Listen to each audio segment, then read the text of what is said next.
Mesdames et messieurs, c'est l'heure de la castagne. Castagneurs, les bagarreurs, les chicaneurs. Castagneurs, les petits bagarreurs, salut à vous, mes potes. Salut à tous, salut à vous, tous les petits castagneurs et castagneuses. Alors, je n'ai pas le droit d'introduire avec mes potes. Mon pote Adri. Mon pote Adri Castagne FM. J'ai pas le droit. Pourquoi est-ce que j'ai pas le droit, Alex? C'est un peu bizarre en fait, tu vois. Là, on est entre hommes normaux, tu vois. Entre donc, professionnels. Voilà. Non, même pas, mais bizarre. Il faut que tu acceptes tout ça. Comment ça va, Adri, mon pote Adri? Écoute, ça va très bien. On enregistre ce podcast un peu en galère aujourd'hui. On est 6.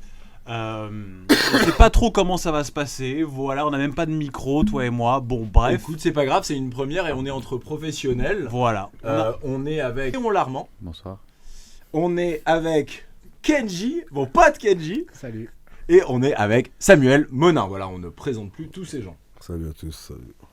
Alors, juste avant de commencer, j'avais 2-3 trucs CFJJB, donc compétition le 7 décembre, Coupe de zone centre à Paris. Voilà, c'est le site de la CFJJB. Vous vous inscrivez, Coupe zone centre à Paris. Tu y seras toi, Kenji?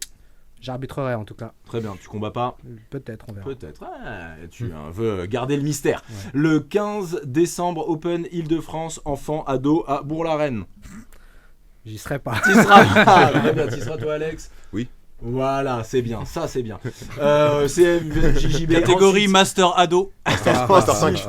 Master 5. On passe cette fois-ci au CFG 29-30 novembre. Il y a la Supreme League, c'est au gymnase Guy Moquet à Aubervilliers. T'as une équipe toi qui combat Supreme League? Ouais, il y a GF Team qui combat. C'est Z-Team qui combat. Z-Team, tu combats Kenji? Non. Sam, tu vas combattre toi? Non, j'ai jamais fait en plus. Il n'y a pas d'équipe, vous ne pouvez pas monter une équipe là, on pourrait monter une équipe ici là. Pourquoi pas? Ah bah alors, avec regardez. les 4 qu'on a ici, je pense qu'on a 4 poids différents. Non, vous êtes la même caté tous les deux. On fera un truc pas mal. Oui, il peut monter. Ouais, je peux monter. Ouais, Sam il peut monter tranquille, hein, je pense à vrai. Ça va.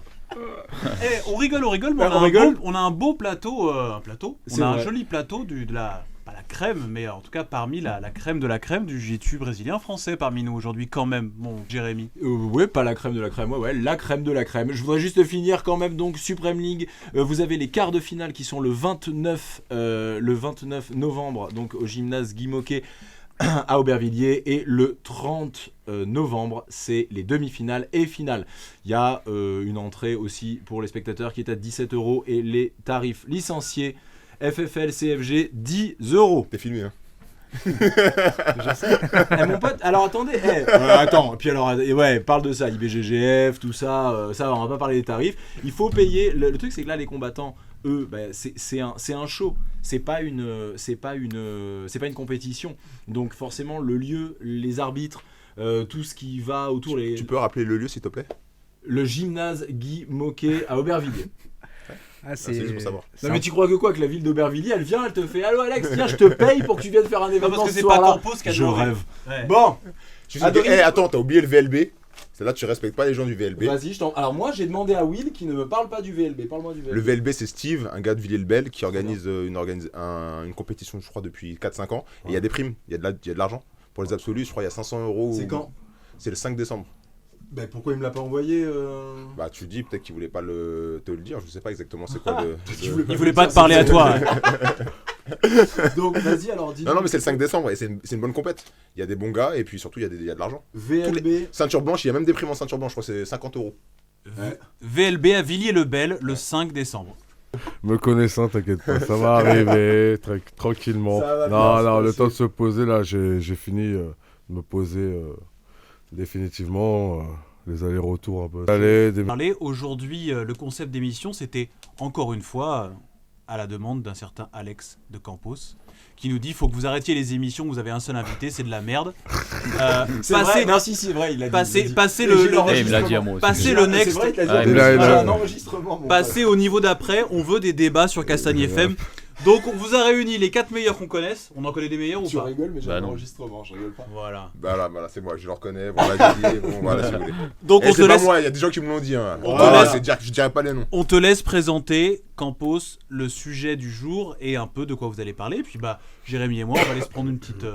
Non, mais petite présentez collation. quand même. C'est mieux que vous le présentez. Allez, on va présenter le sujet, Voilà. t'as raison. Le truc, c'est qu'il y a eu plusieurs fois, on a entendu notamment Samuel qui nous en a parlé la dernière fois, que c'était difficile en France, qu'il fallait se bouger plus qu'ailleurs, tout ça.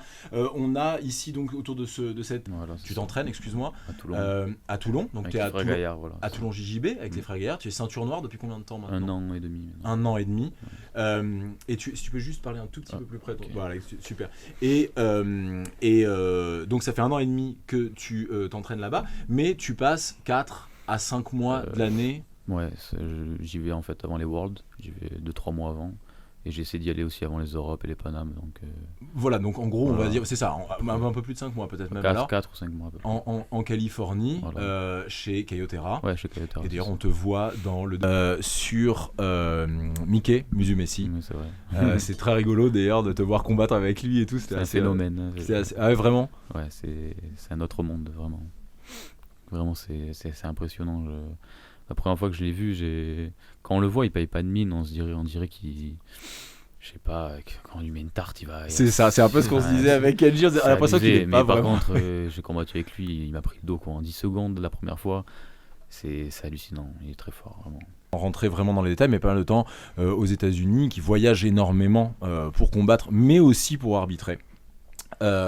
On trouvait ça intéressant et c'est un sujet qui est revenu plusieurs fois dans Castagne FM, ce principe de pourquoi est-ce que les Français finalement partent souvent dans les pays étrangers. Là on a l'exemple aussi avec Reda Meltouche maintenant qui est au Japon.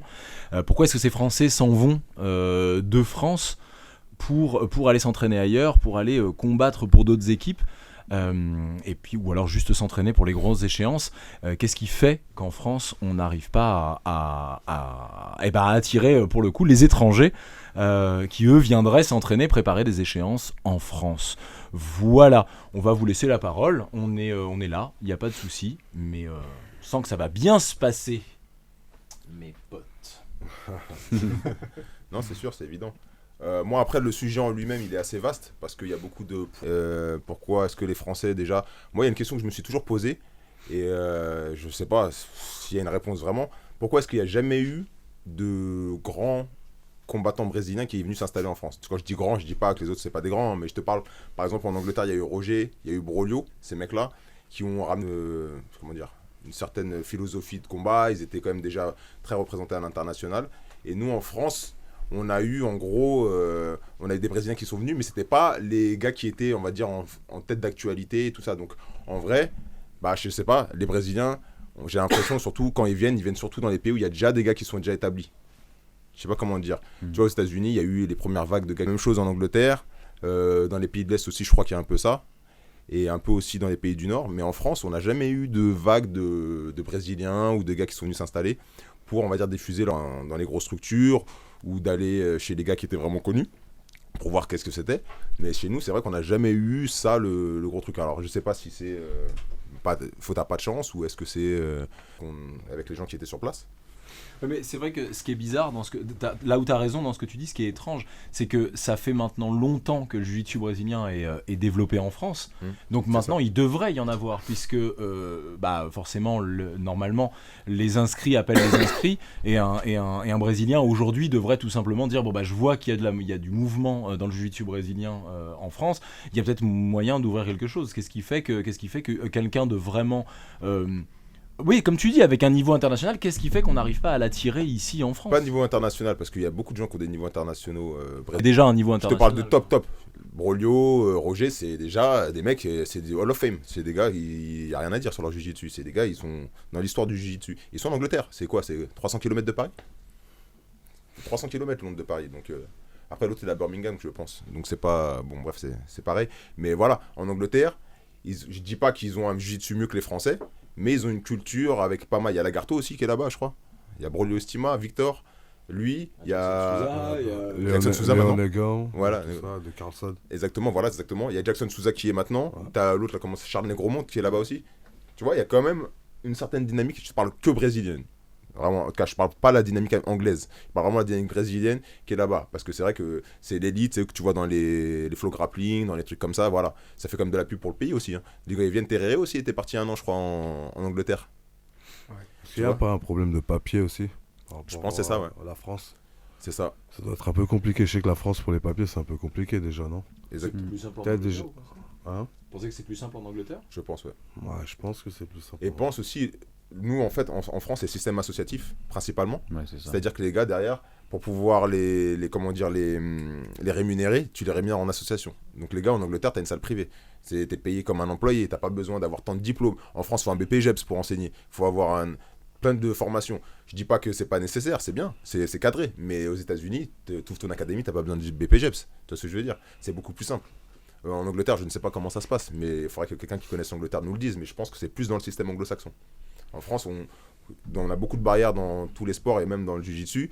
Il y a 10 000 fédérations, il y a des gars qui veulent faire un truc, il faut un diplôme de tel truc. Les gars, ils veulent pas t'engager dans une salle de sport alors que le gars, il a peut-être un palmarès plus impressionnant qu'un gars qui a 0 médaille, mais le gars, il va être pris parce qu'il a un BPGEPS. Tu vois, c'est ça que je veux dire. Et je trouve que ça ralentit peut-être l'évolution de notre sport parce qu'en France, on veut le diplôme avant même de l'expérience du gars. C'est un peu français, ça, tu vois. En France, on veut le papier avant que le... France. Ouais, mais c'est comme ça qu'il a fait le pays.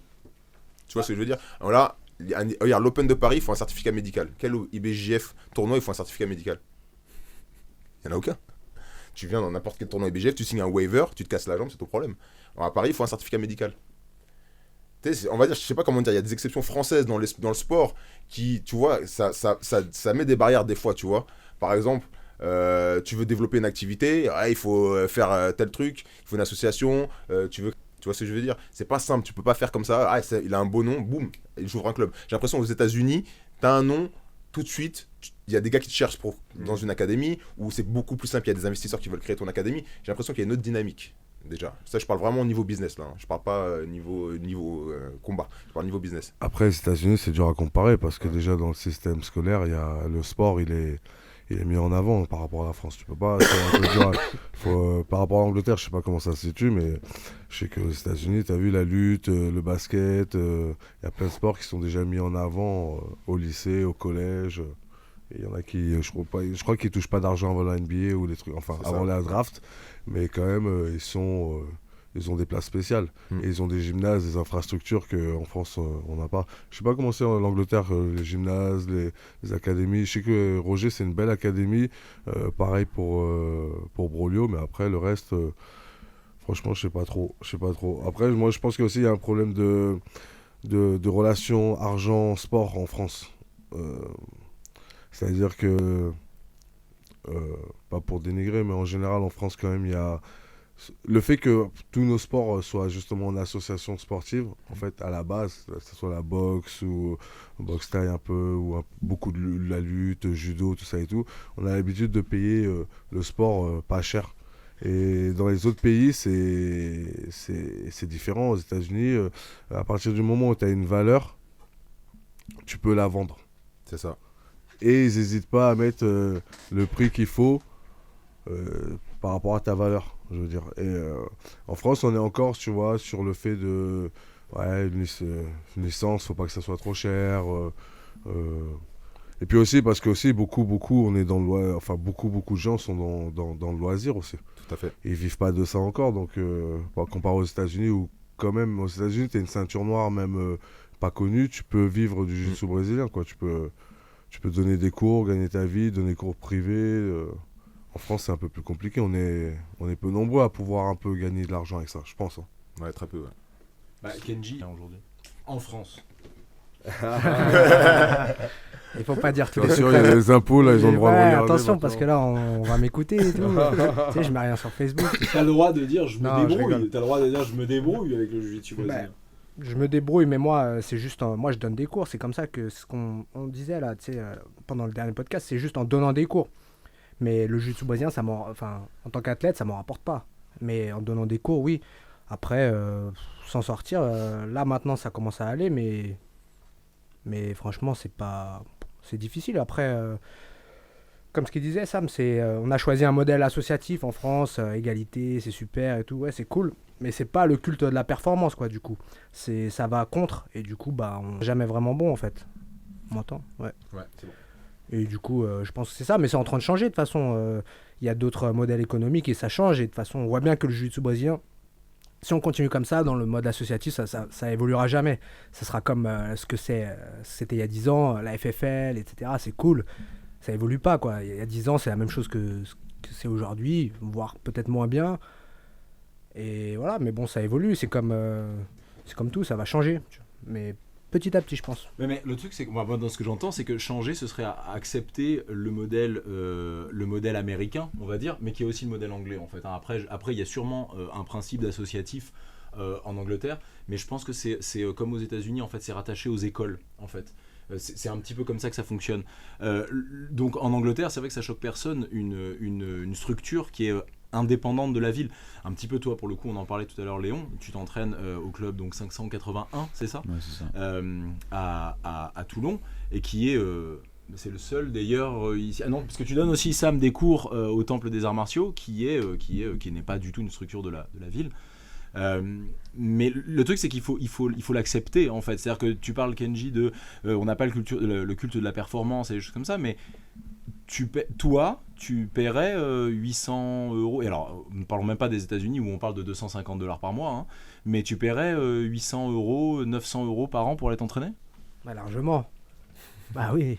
Moi, j'ai déjà dit, de toute façon, quand je vais aux États-Unis, la séance c'est $40, le mois c'est 200.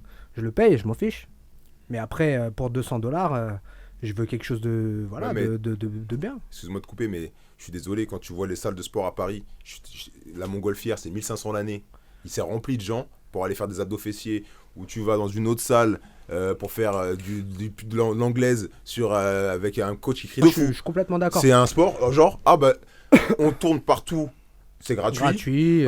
On va chez lui, le professeur, c'est une ceinture noire, il est gentil. Il va demander un billet. Ah non, c'est pas possible. C'est le partage. Il demande un cours privé, c'est le bout du monde. Non, mais attends.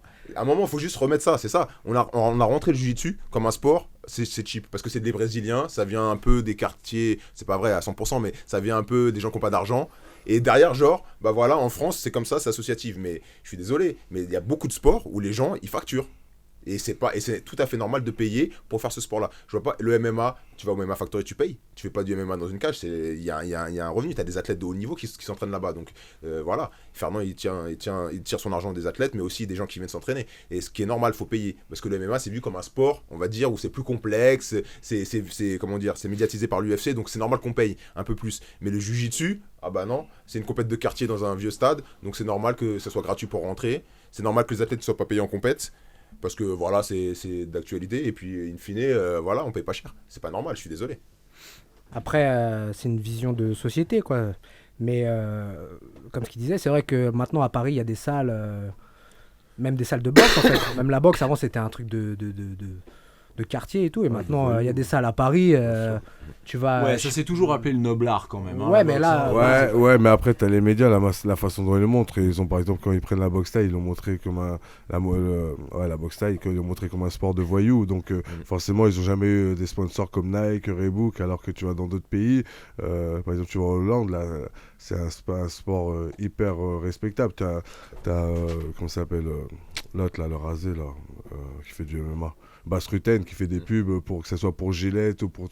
En fait, c'est aussi comment tu amènes le sport aux gens médiatiquement. Je veux dire, si tu en fais le MMA, pourquoi au départ, pourquoi là, ça met autant de temps mais pourquoi ça a mis autant de temps? Parce que tu l'as amené comme un sport de voyou. Tu as montré des images choquantes aux gens. Tu as dit, regardez, c'est des gens, ils font n'importe quoi, ils se roulent par terre et ils sont pleins de sang. Et en fait, forcément, les gens, ils ont tourné la tête à... Ils ont tourné la tête à ce sport. Et forcément, si les gens ils regardent pas le sport, et t'as les sponsors qui fuient. Et si t'as pas de sponsor, t'as pas d'argent dans le sport. Il y a un côté médiatique aussi, commencer à amener les choses. Comme il dit, la boxe, il y a quelques années, c'était un sport de voyous, c'est dans des salles pourries. Maintenant, tout le monde fait de la boxe. Pourquoi? Parce que t'as eu les Jeux Olympiques, c'est beau, c'est propre. T'as une Tony Yoka et que t'as quelques sportifs qui sont un peu propres, un peu trucs. Donc, et puis ils l'ont amené autrement, tu vois. Tony Yoka, il est présenté maintenant que, tu vois, enfin, comme il est présenté, c'est différent d'il y a 10 ans, la boxe. Et c'est ça aussi qu'il faut faire attention. En fait, c'est comment ils amènent la chose médiatiquement, tu vois. Le jiu-jitsu, bon, y a même pas, on n'en parle même pas médiatiquement. Mais après. Mais voilà, mais le même, tu vois, le MMA, voilà, c'est ça. Mais après, moi, je pense que aussi, bientôt, il va y avoir un gros changement dû au MMA. Parce que forcément, qui dit MMA dit jiu-jitsu brésilien. Donc forcément, ça va entraîner, enfin je l'espère quand même, parce qu'au bout d'un moment, ça va entraîner. Et moi, il y a un truc, je suis d'accord avec Alex, le concept de pas payer, c'est gratuit, ces trucs. Ah ok, d'accord, mais moi, je me rappelle d'aucun Brésilien qu'on a fait venir en France gratuitement, qui est venu gratuitement. C'est ça. Je me rappelle d'aucune académie au Brésil où j'ai été, sauf à la fin parce que je combattais pour eux, mais où j'ai été, ils m'ont dit non mais tiens, c'est gratuit, vas-y. C'est ça. Tu vois, et moi, en fait, c'est ça. Ça on te demande des cours gratos, des cours particuliers, des choses comme ça. Non, mais ici, non, pas du tout. Et dans le sud, ça m'est arrivé que par rapport au prix, que déjà je trouvais ridicule, qu'on me regarde bizarrement, tu vois. Alors que moi, je me rappelle avoir payé il y a 15 ans $80 à Gordo pour faire 1 heure de demi-garde, tu vois. Alors, bien sûr, c'est Gordo, et je suis pas Gordo, mais je veux dire. Toute proportion gardée, quand tu demandes 25 € ou 30 € à quelqu'un qui te regarde bizarrement, c'est pour ça que je me suis cassé d'ailleurs de la main. Hein. Non mais pour des choses comme ça, non mais tu vois, c'est à l'image de la France, et à côté de ça, ils sont capables de mettre 50 € dans à Fit Lane ou dans n'importe quelle grande salle de muscu là ou pas. Et mais ça s'Instagram plus facilement. Voilà, tu vois, donc forcément, c'est comment t'amènes médiatiquement le truc. Puis je pense aussi que la France, ça bouge un peu sur le sport, mais on a quand même pas la culture sportive qu'a l'Angleterre, qu'a les États-Unis, qu'ont beaucoup de pays, quoi. Regarde nos infrastructures sportives. Après, moi, je pense que c'est surtout c'est une question de marketing, tu vois. Aujourd'hui, la boxe. Il y a des mecs qui sont rentrés dedans et qui vendent ça d'une certaine manière, tu vois. Il y a plein de salles à Paris, tu vas rive gauche, il y a des salles de ouf. Mais ça reste les mêmes mecs qu'il y a 20 ans. Hein, mais ceux qui fréquentent, par contre, on leur a bien vendu et c'est des riches maintenant, donc ils y vont, donc ça marche bien. Et tu penses que c'est juste un problème d'argent, en fait? Non, moi je pense que c'est un problème de comment tu vends le truc, tu vois. Si au sein du jiu-jitsu, par exemple, si tu vends que, ah oui, bah, on est dans le partage, tout est associatif, bah, t'attires, tu vas pas attirer des gens qui veulent payer, c'est sûr. Le CrossFit... Au-delà de ça, c'est même que tu vas mal les habituer aussi, parce voilà. que ça peut être des gens qui mais vont après, repayer... Après, c'est un choix, ça. C'est pas, je dis pas que c'est bien ou c'est pas bien, mais le CrossFit, par exemple, t'as déjà vu un club municipal de CrossFit, ça n'existe pas, parce que de base, c'est un truc marketing, tu vois. C'est un truc marketing, donc il y a 5 ans, quand ils ont amené le CrossFit, tout le monde disait oh, ça marcherait jamais, mais comme il y a des gens intelligents qui ont travaillé pour que ça marche, qui ont vendu ça, ils ont fait de la com, ils ont fait du marketing, ils ont fait de la pub, tout ce qu'il faut, bah aujourd'hui, des box, il y en a partout. Et il y a 10 ans, le CrossFit, ça n'existait pas. Et je peux te dire que la licence, c'est pas la même que celle du jiu en plus. Et ouais, et c'est le CrossFit, c'est cher. Hein. Bien sûr. Donc, et pourtant, et dedans, il n'y a pas que des athlètes de haut niveau, il n'y a pas des gens, la plupart, ils font pas de compète, ils font pas, enfin, de compète, ils font pas leur défi, quoi. Ils viennent juste comme ça, 2 fois par semaine, et ils payent 100 €, 120, 130, 150. À Paris, ça doit être un truc comme ça. Donc, c'est comment on le vend, c'est tout.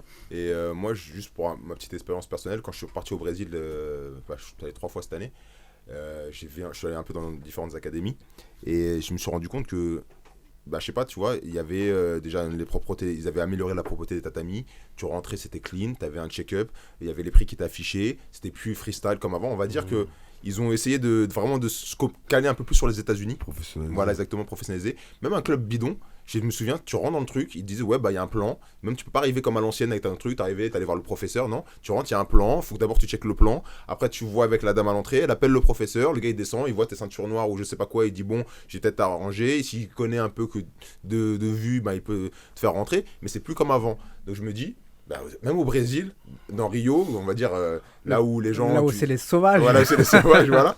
Et même là, ils ont commencé à se truc. Voilà, à domicile, il y a des gens qui. Et ce que j'ai vu à Rio, c'est généralement dans les salles de fitness maintenant, comme de la Riva et tous ces trucs-là, mais maintenant tout le monde commence à le faire comme ça.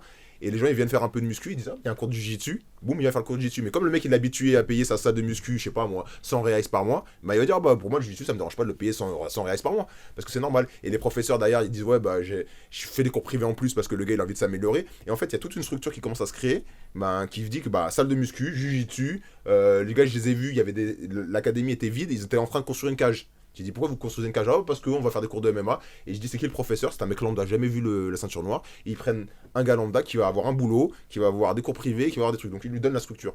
Et je me dis en France. C'est en train d'arriver, mais c'est en train d'arriver. On est en retard en fait, on est en retard. Voilà, en fait on a du retard. Voilà, c'est ça en fait. Mais ça arrive, je pense. De toute façon déjà dans le sud, il commence à y avoir pas mal de salles privées parce que c'est moins cher déjà. Ça, je sais pas, moi je suis pas dans le sud, faut que tu laisses les sudistes parler. Moi, ils sont mieux que nous. Je pense que c'est moins cher. Et c'est moins cher que sûr, en plein Paris. Si, il n'y a pas. Alors, non, mais quand. Ce que dit Kenji, c'est les loyers. Par exemple, le club 580, donc c'est un immense hangar.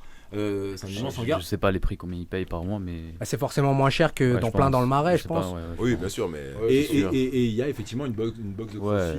Les gens, je crois que pour le jiu-jitsu c'est 60 € par mois. Voilà. Et les gens ils payent. Les gens ils payent. Oui, mais 60 € par mois c'est pas énorme. Ouais. D'accord. Pour moi c'était beaucoup, mais. Non mais ce que je veux dire, non mais alors une fois de plus, comparons par rapport aux États-Unis. Oui, t'as raison, évidemment c'est beaucoup. Enfin quelqu'un qui, tu vois, c'est pas le problème. Mais comparons aux États-Unis où on parlait tout à l'heure de 250 $ par mois. Enfin je sais pas, toi quand tu pars, tu nous dis c'est beaucoup 60 € par mois, mais quand tu vas chez Kyotera c'est gratuit. Ouais. Tu t'entraînes comme ça gratuitement. En fait, la première fois que j'y suis allé, je devais payer. Et quand je suis arrivé, je me suis présenté, ils m'ont jamais rien fait payer en fait. Je dormais à l'académie pendant 3 mois sur les tatamis, ils m'ont jamais rien fait payer pour les cours, jamais rien fait payer pour le logement. Peut-être qu'ils ont oublié. Ils vont te rattraper. Non mais à chaque fois que j'y retourne, je paye jamais rien et c'est cet esprit que j'ai aimé aussi. Non mais après, il y a toujours des exceptions quoi, c'est normal. Voilà, c'est ça, toi, dans la plupart. Voilà, c'est ça. On va dire tu lui apportes quelque chose, mais si tu lui apportes rien, c'est ça. Et en France, il va te charger. En France, je trouve qu'il faut aider les compétiteurs parce qu'on a du mal à atteindre le haut niveau, le plus haut niveau. Et moi, par exemple, quand je suis venu m'entraîner sur Paris, j'ai demandé un peu à des académies, tout ça. J'ai demandé par exemple la GF Team, mais ceux qui m'ont invité, ils m'ont dit vas-y viens et tout, t'entraîner avec nous. Pareil, les frères Olivier, pareil. Et je voulais m'entraîner à la MK Team aussi. Et on m'a dit c'est 20 € la séance. Quand j'ai entendu ça, ça m'a un peu choqué. Honnêtement, ça m'a choqué parce que je me considère pas comme personne, mais j'essaie d'atteindre le plus haut niveau comme beaucoup de gens ici, et si on ne s'entraide pas entre nous, on n'y arrivera jamais. Et c'est pas en nous faisant payer des cours, parce que moi j'ai pas les moyens de les payer les cours, et c'est pas en nous faisant payer des cours comme ça qu'on va y arriver. Mais là tu te places comme un compétiteur. Oui, voilà. Et différent. Là moi en fait t'as raison sur ce que tu dis, et après c'est un point qu'on peut débattre, mais moi je parle vraiment du concept du gym en général, tu vois. Là c'est du cas un peu, on va dire un peu particulier, parce que toi t'as un statut, on va dire un peu différent. Mais moi je dis par exemple quelqu'un comme Sam qui a déjà fait son parcours et qui a fait son affaire, qui a plus rien à prouver au niveau des compètes, il a fait son business. Maintenant, tu dis l'académie, il faut que ça me paye.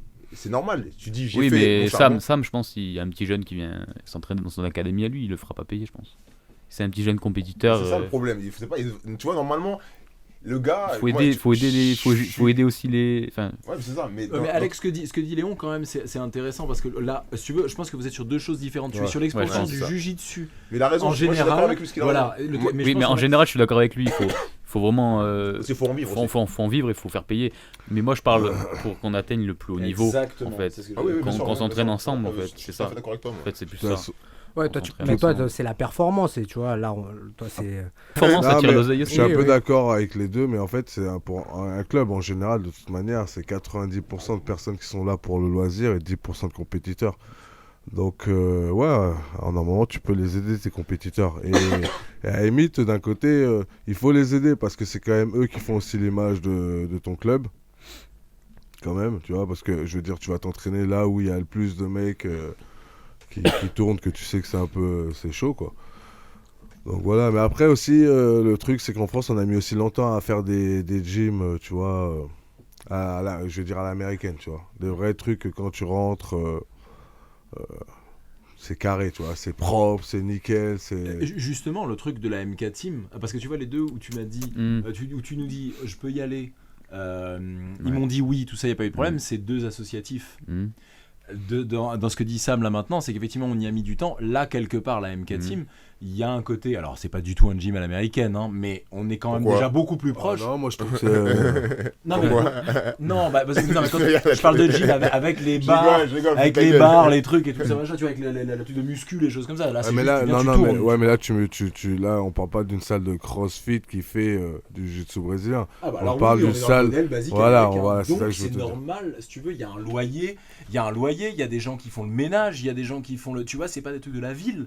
C'est normal quand même. Alors à ce moment-là, compétiteur ou pas, t'es pas un compétiteur à eux. Ouais, mais. Oui.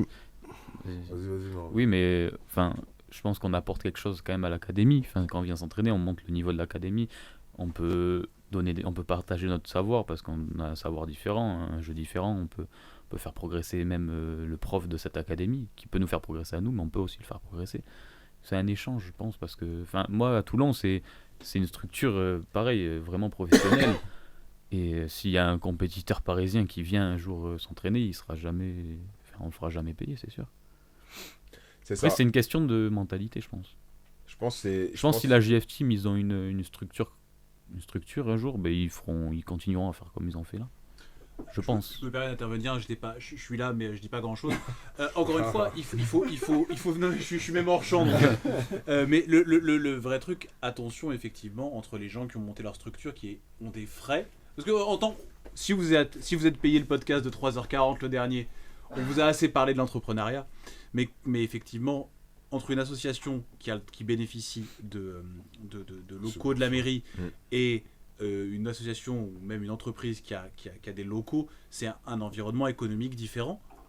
Et c'est même très important en fait, la base de ce truc-là. Comment est-ce qu'ils vivent? Est-ce que c'est que des gens gratuits qui donnent des cours et c'est cool? Ou est-ce qu'il y a une structure et des loyers?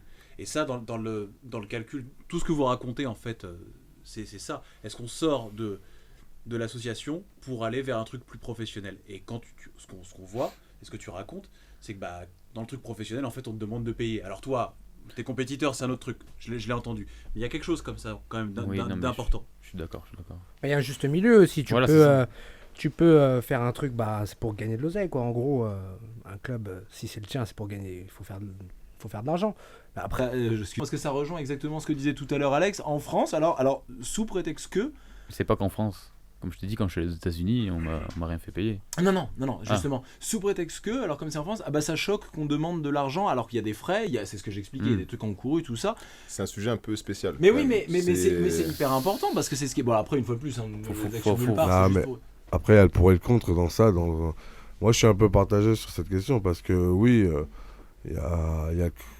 t'as des frais, il n'y a pas de souci. Et puis même, il faut que ça soit professionnel. Mais après, quand même,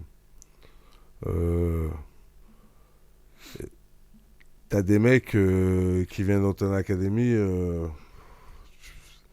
Enfin, je comprends ce qu'il veut dire, tu vois. Moi, je me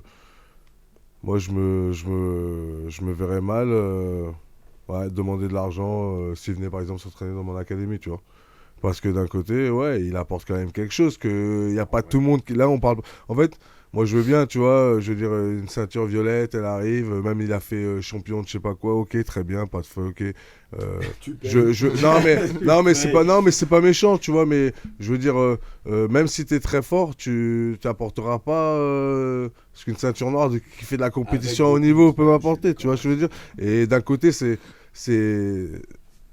en fait, le club est gagnant. Et la personne aussi qui vient est gagnante d'un côté de pouvoir s'entraîner. Donc après, je dis pas ça pour tout. Moi, tu vois, sur ça, je suis un peu. Voilà, je dis qu'il y a certains, en général ceinture noire, je vais même dire en gros, les ceintures noires en gros en général, parce qu'en général, les ceintures noires, de toute manière, si elle passe dans ton club, c'est pour s'entraîner quelques jours et elle repart dans son club, en général, ou elle se met dans ton club et ça fait que apporter un plus, tu as une nouvelle ceinture noire en plus et ça fait monter ton club, tu vois. Donc, là, je sais pas, c'est d'un côté, oui, il faut professionnaliser tout ça et tout, mais il faut pas non plus, je veux dire, perdre ce côté. on n'a pas, tu vois, on n'a pas des œillères. Faut s'entraider, il faut s'entraider. À un moment, tu vois, Non, faut traiter chaque cas. Ça me rappelle. Chacun, quoi. Ça me rappelle quand on était allé avec Kenji au Panaméricain à Los Angeles l'année dernière. On est arrivé devant le club à Hollywood, un club claqué, Hollywood. Désolé, on arrive à Hollywood. Il nous arrive, il nous dit on peut s'entraîner ce soir pour rouler. Il me dit c'est $20. Et Kenji regarde, il y avait personne sur le tatami. Je dis putain, c'est chaud, $20, France. C'était 30, non? $30. $30. Je dis, oh là là, Pour rouler putain. entre vous en plus. Ouais, genre, tu sais, il y avait 3 pélos et 2 ceintures bleues, tout ça. Je dis, oh merde. Que des blanches. Ouais, blanche, t'as Kenji, on fait quoi? Putain, 2 heures pour rentrer, c'est chaud. Et après, il dit, vous êtes quelle ceinture? Après, il dit, oh, on est ceinture noire. Vous payez pas, les gars. Il nous a dit comme ça. Je dis, ah, merci, c'est gentil. Après, on est allé. On a roulé, effectivement, c'était pas un très haut niveau. Mais voilà, t'as vu, il a fait, comme tu dis, le geste de nous Mais lui, il était content. Mais je pense que voilà, les ceintures noires compétiteurs, c'est un peu particulier. Après, tu peux pas, évidemment, tu peux pas dire à tout le monde, non, c'est gratuit. non, tout le bleu, là, il a gagné la coupe de zone centre. Désolé pour lui, mais voilà, il apporte rien au club. Et je pense que c'est ça qui est difficile à C'est ça, gérer. en fait. Comme je te dis, il faut traiter. Et il y a des... C'est cas par cas, tu vois. Et je pense que les ceintures noires, c'est quand même... C'est quand même 10 ans, 8 à 12 ans de vie que tu as donné dans le Jiu-Jitsu. Bon, aujourd'hui, un peu moins quand même. Ouais, des fois un peu moins. En région parisienne, un peu moins quand même. Il y en a qui grugent, il y en a qui Je suis grugent. pas au courant, je viens d'arriver. Mais bon, voilà quoi. Dans le sud, c'est 12 ans. C'est ça. Quel sud? Tu l'as eu en combien de temps, toi, Léon? 4 ans. J'ai eu en 11 ans, moi j'ai commencé Ah ouais. à 11 ans. Non, mais en 10 ans. J'ai commencé à 11 ans bah, et j'ai à 21 ans. On peut rien dire alors. Mais comme il me disait, Mais attends, de toute façon, tu pouvais pas l'avoir avant 18 ans. Voilà, donc, c'est ça mais c'est même avant 20 ans, je crois qu'on Ah, peut pas l'avoir. d'accord. Bah, Donc, j'étais dans le créneau, quoi. Voilà, 21 ans, j'ai eu. Ah, mais moi, t'as eu 10 ans, 10 Ouais, ans c'est de pratique quand même. Voilà. C'est normal. ouais, c'est beaucoup. Alors, on a J'ai bien. des- Kenji, toi, combien de temps? C'est 17. 5 ans et demi. Tu l'as eu vite, Eh toi? ouais. Tu l'as eu vite, Bah ta ouais, ceinture? bah moi j'avais de l'oseille. Hein. Pour le coup, t'as pas commencé en France, toi, Kenji? Non, au Brésil, mais moi j'ai eu mes premières ceintures vite et après j'ai suivi le temps normal en fait. Tiens, d'ailleurs, c'est un truc qu'on nous a demandé. On a reçu plusieurs messages par rapport à ça. T'étais où et qui était ton professeur au Brésil? J'ai commencé. Oh, laisse tomber, il va te raconter une histoire. Mon prof c'était lui, mon prof c'était Non, elle. non, Oh là là là là. Il a un lignage assez chaotique, Kenji. C'est ce qu'ils aiment tous me dire, mais c'est faux. De la bleue à la violette, blanche, bleu, violette, j'étais chez Demian Maia au Brésil, à São Paulo. Après, je suis rentré et j'étais au Cercle Tissier avec Olivier Michaelesco. Voilà. Et la ceinture, après, je suis parti et j'ai eu ma ceinture noire ailleurs. Et puis maintenant, je suis GF Team. Ah là là On là sent qu'il y a là. un moment où t'accélères. J'ai eu ma Oh là ceinture là noire là avec Pank qui est venu ici et Sébastien Lecoq. Et voilà. Comme ça, vous savez. Et après, j'ai changé d'équipe. Et donc, c'est assez simple quand même, je trouve, moi. Ah, moi, le lignage ici, il était très strict. Hein. Tout le monde, je crois, a la même ceinture du même professeur. Ouais, Tout mais. le monde a eu de quoi Ah tu ouais, parles? vous, Kleenex, c'est qui était votre professeur pour les ceintures violettes? Alors moi j'ai commencé moi j'ai déjà expliqué, il y avait Tai, peu plus, je ne sais pas quel est son nom de famille, je suis désolé, on l'a toujours appelé Tai, qui était Kimura, qui est toujours d'ailleurs Kimura. Tai, tu parles de Tai qui s'entraîne à l'AMK. Oui. Voilà, exactement. Et qui était ceinture violette à l'époque, qui ouvrait une section Kimura, Nova Union. Et j'ai fait ça 3 mois. Et après, pour plein de raisons, j'ai laissé un peu tomber pendant 1 an et demi, 2 ans, même plus. Et ensuite, donc il n'y avait plus, Tai n'avait pas d'académie. Et j'ai tapé sur internet et je suis tombé sur Gracie Barra. Et j'ai commencé de la blanche, puisque j'avais 2 barrettes, je crois, mais de la blanche à la violette avec Julien Casier. Et je suis parti à la violette. Et maintenant pour le coup, MK Team. C'est pour ça, voilà, ça explique T'as pourquoi fait un il défendait tout à l'heure. Non, c'était juste pour dire. Mais je le savais, j'ai fait esprit de le dire, je le savais. Donc voilà, et Adri, c'est pareil aussi, t'as commencé à la Gracie Barra. Bravo. Et vous êtes parti. C'est ça. Oui, on est parti, ouais. Ah non, mais personne ne dit que c'est facile d'avoir un d'ailleurs, c'est pas un lignage, hein, je me trompe à chaque fois que c'est compliqué d'avoir un truc très strict. Je veux dire, parce que toi, c'est pareil, est-ce que c'est. Mais non, toi, pour le coup, blanche à la noire, Anderson Pereira. Voilà. Il l'a eu quand même. Il est fier. De blanche à la noire sans jamais. Merci, désolé. Toi, mais... comment ça s'est passé, toi? Moi, toutes mes ceintures avec David Giorzetti. Ah, voilà. Et il y avait une on voulait me donner au Brésil, chez Carlson. Mais j'ai dit non, qu'il voulait avec mon professeur. Et quand il a vu David, ils m'ont donné la ceinture marron. Les gars, on s'éloigne un peu du sujet. Pourquoi? Est-ce que voilà, on a bien compris que vous étiez des gens simples et honorables et que Jérémy Blanc des putains de créontes. Ça, et Kenji, c'est le roi des créontes, on l'a bien compris. Attends, on n'a pas demandé Léon, toi, comment ça s'est passé? Alors, moi, mes premières ceintures jusqu'à la violette, c'est David Touzé. Vous devez pas le connaître, je pense. Et après, il a arrêté. Pour ma ceinture marron, ça a été Julien Castagnier, donc un professeur dans le sud. Et pour ma ceinture noire, les frères Gaillard. Voilà. Donc j'ai changé pas mal aussi. Ça fait du monde aussi. Et je te dis, on en rigole souvent, Kenji, mais je trouve ça un peu... Après, ça pourrait être le sujet d'un autre débat, qui est ce truc de si ça se passe pas forcément bien. Ça veut plus rien dire maintenant. Ou même que ça se passe bien, ou je sais, mais que tu déménages, que tu machin, tu fais comment? Ça, Enfin, je te dis, faut ça veut plus rien arrêter. dire. Ça veut plus rien dire. On rigole de ça, mais moi, pour moi, ça veut rien. On s'en fout complètement. Ah oui. Et je te le dis, après qu'on soit parti pour des raisons ou pas machin, mais moi ma ceinture violette me dérange pas, que ce soit un tel qui me l'ait donné ou un tel qui me l'ait donné. Bah oui, c'est pareil. Quelque part je m'en fous. Alors là, Adrien, ça va le faire marrer, ça fait 1 an et demi que je me suis pas entraîné, donc aujourd'hui ma ceinture violette elle veut pas dire grand chose. Mais après 1 an de réentraînement, elle voudra. Enfin, tu vois ce que je veux dire, ma ceinture violette, je me suis entraîné, je m'entraînais quasiment tous les jours. Je vois, voilà, que ce soit l'un ou l'autre, oui, bah maintenant, ouais, je suis parti pour des raisons, et puis. Bah, je veux dire.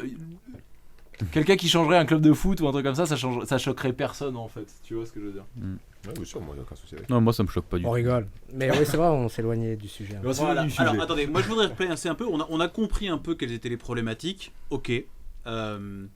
Qu'est-ce que vous auriez comme solution? Ou en tout cas, qu'est-ce que vous aimeriez qu'est-ce que vous verriez pour que ça s'améliore dans une direction qui vous plairait? Bah déjà que les gens acceptent de payer 20 balles pour aller s'entraîner, hein, je veux dire. Voilà, ceinture noire ou pas ceinture noire.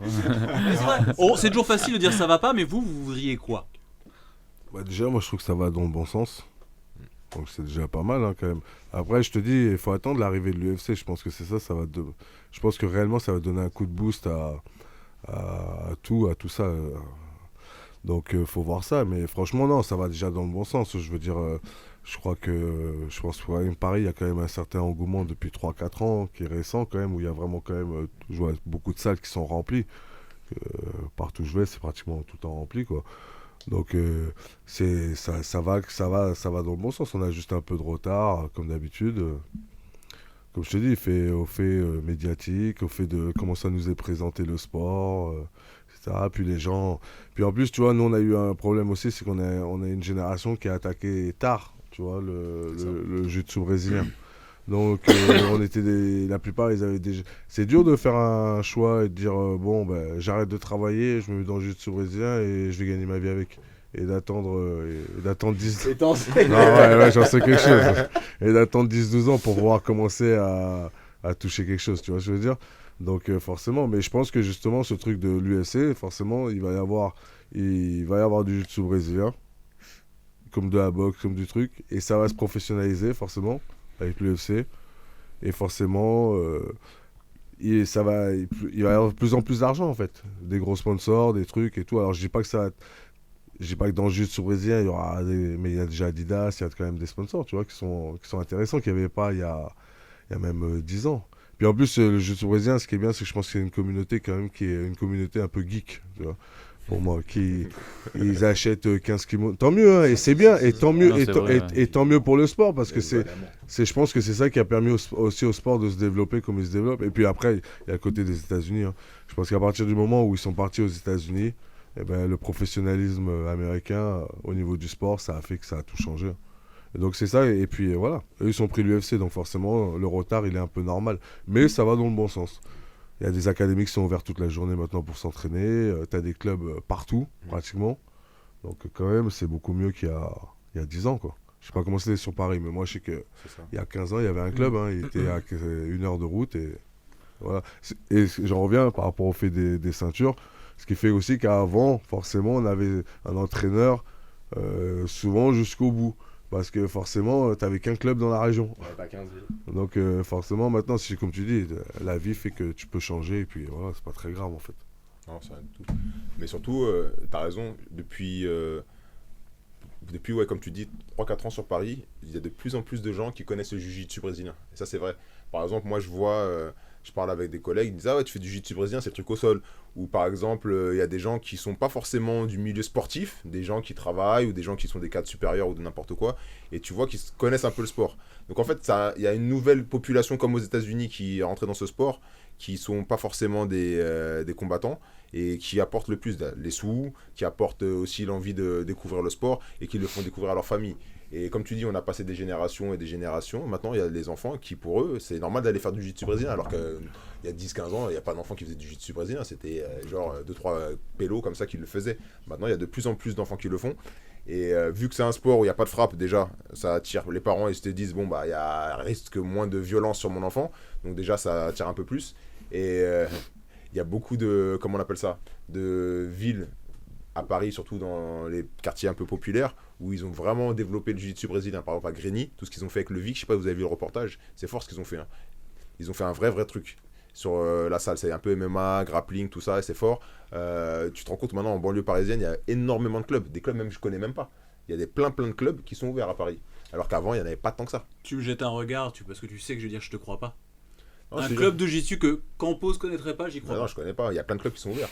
Par exemple, rien qu'à Sevran, je crois qu'il y a au moins 3 ou 4 clubs. Il y a, entre Sevran et Aulnay, il y a au moins... Entre Sevran et Aulnay, je pense qu'il y a une dizaine de clubs. Dans les deux villes. Facile.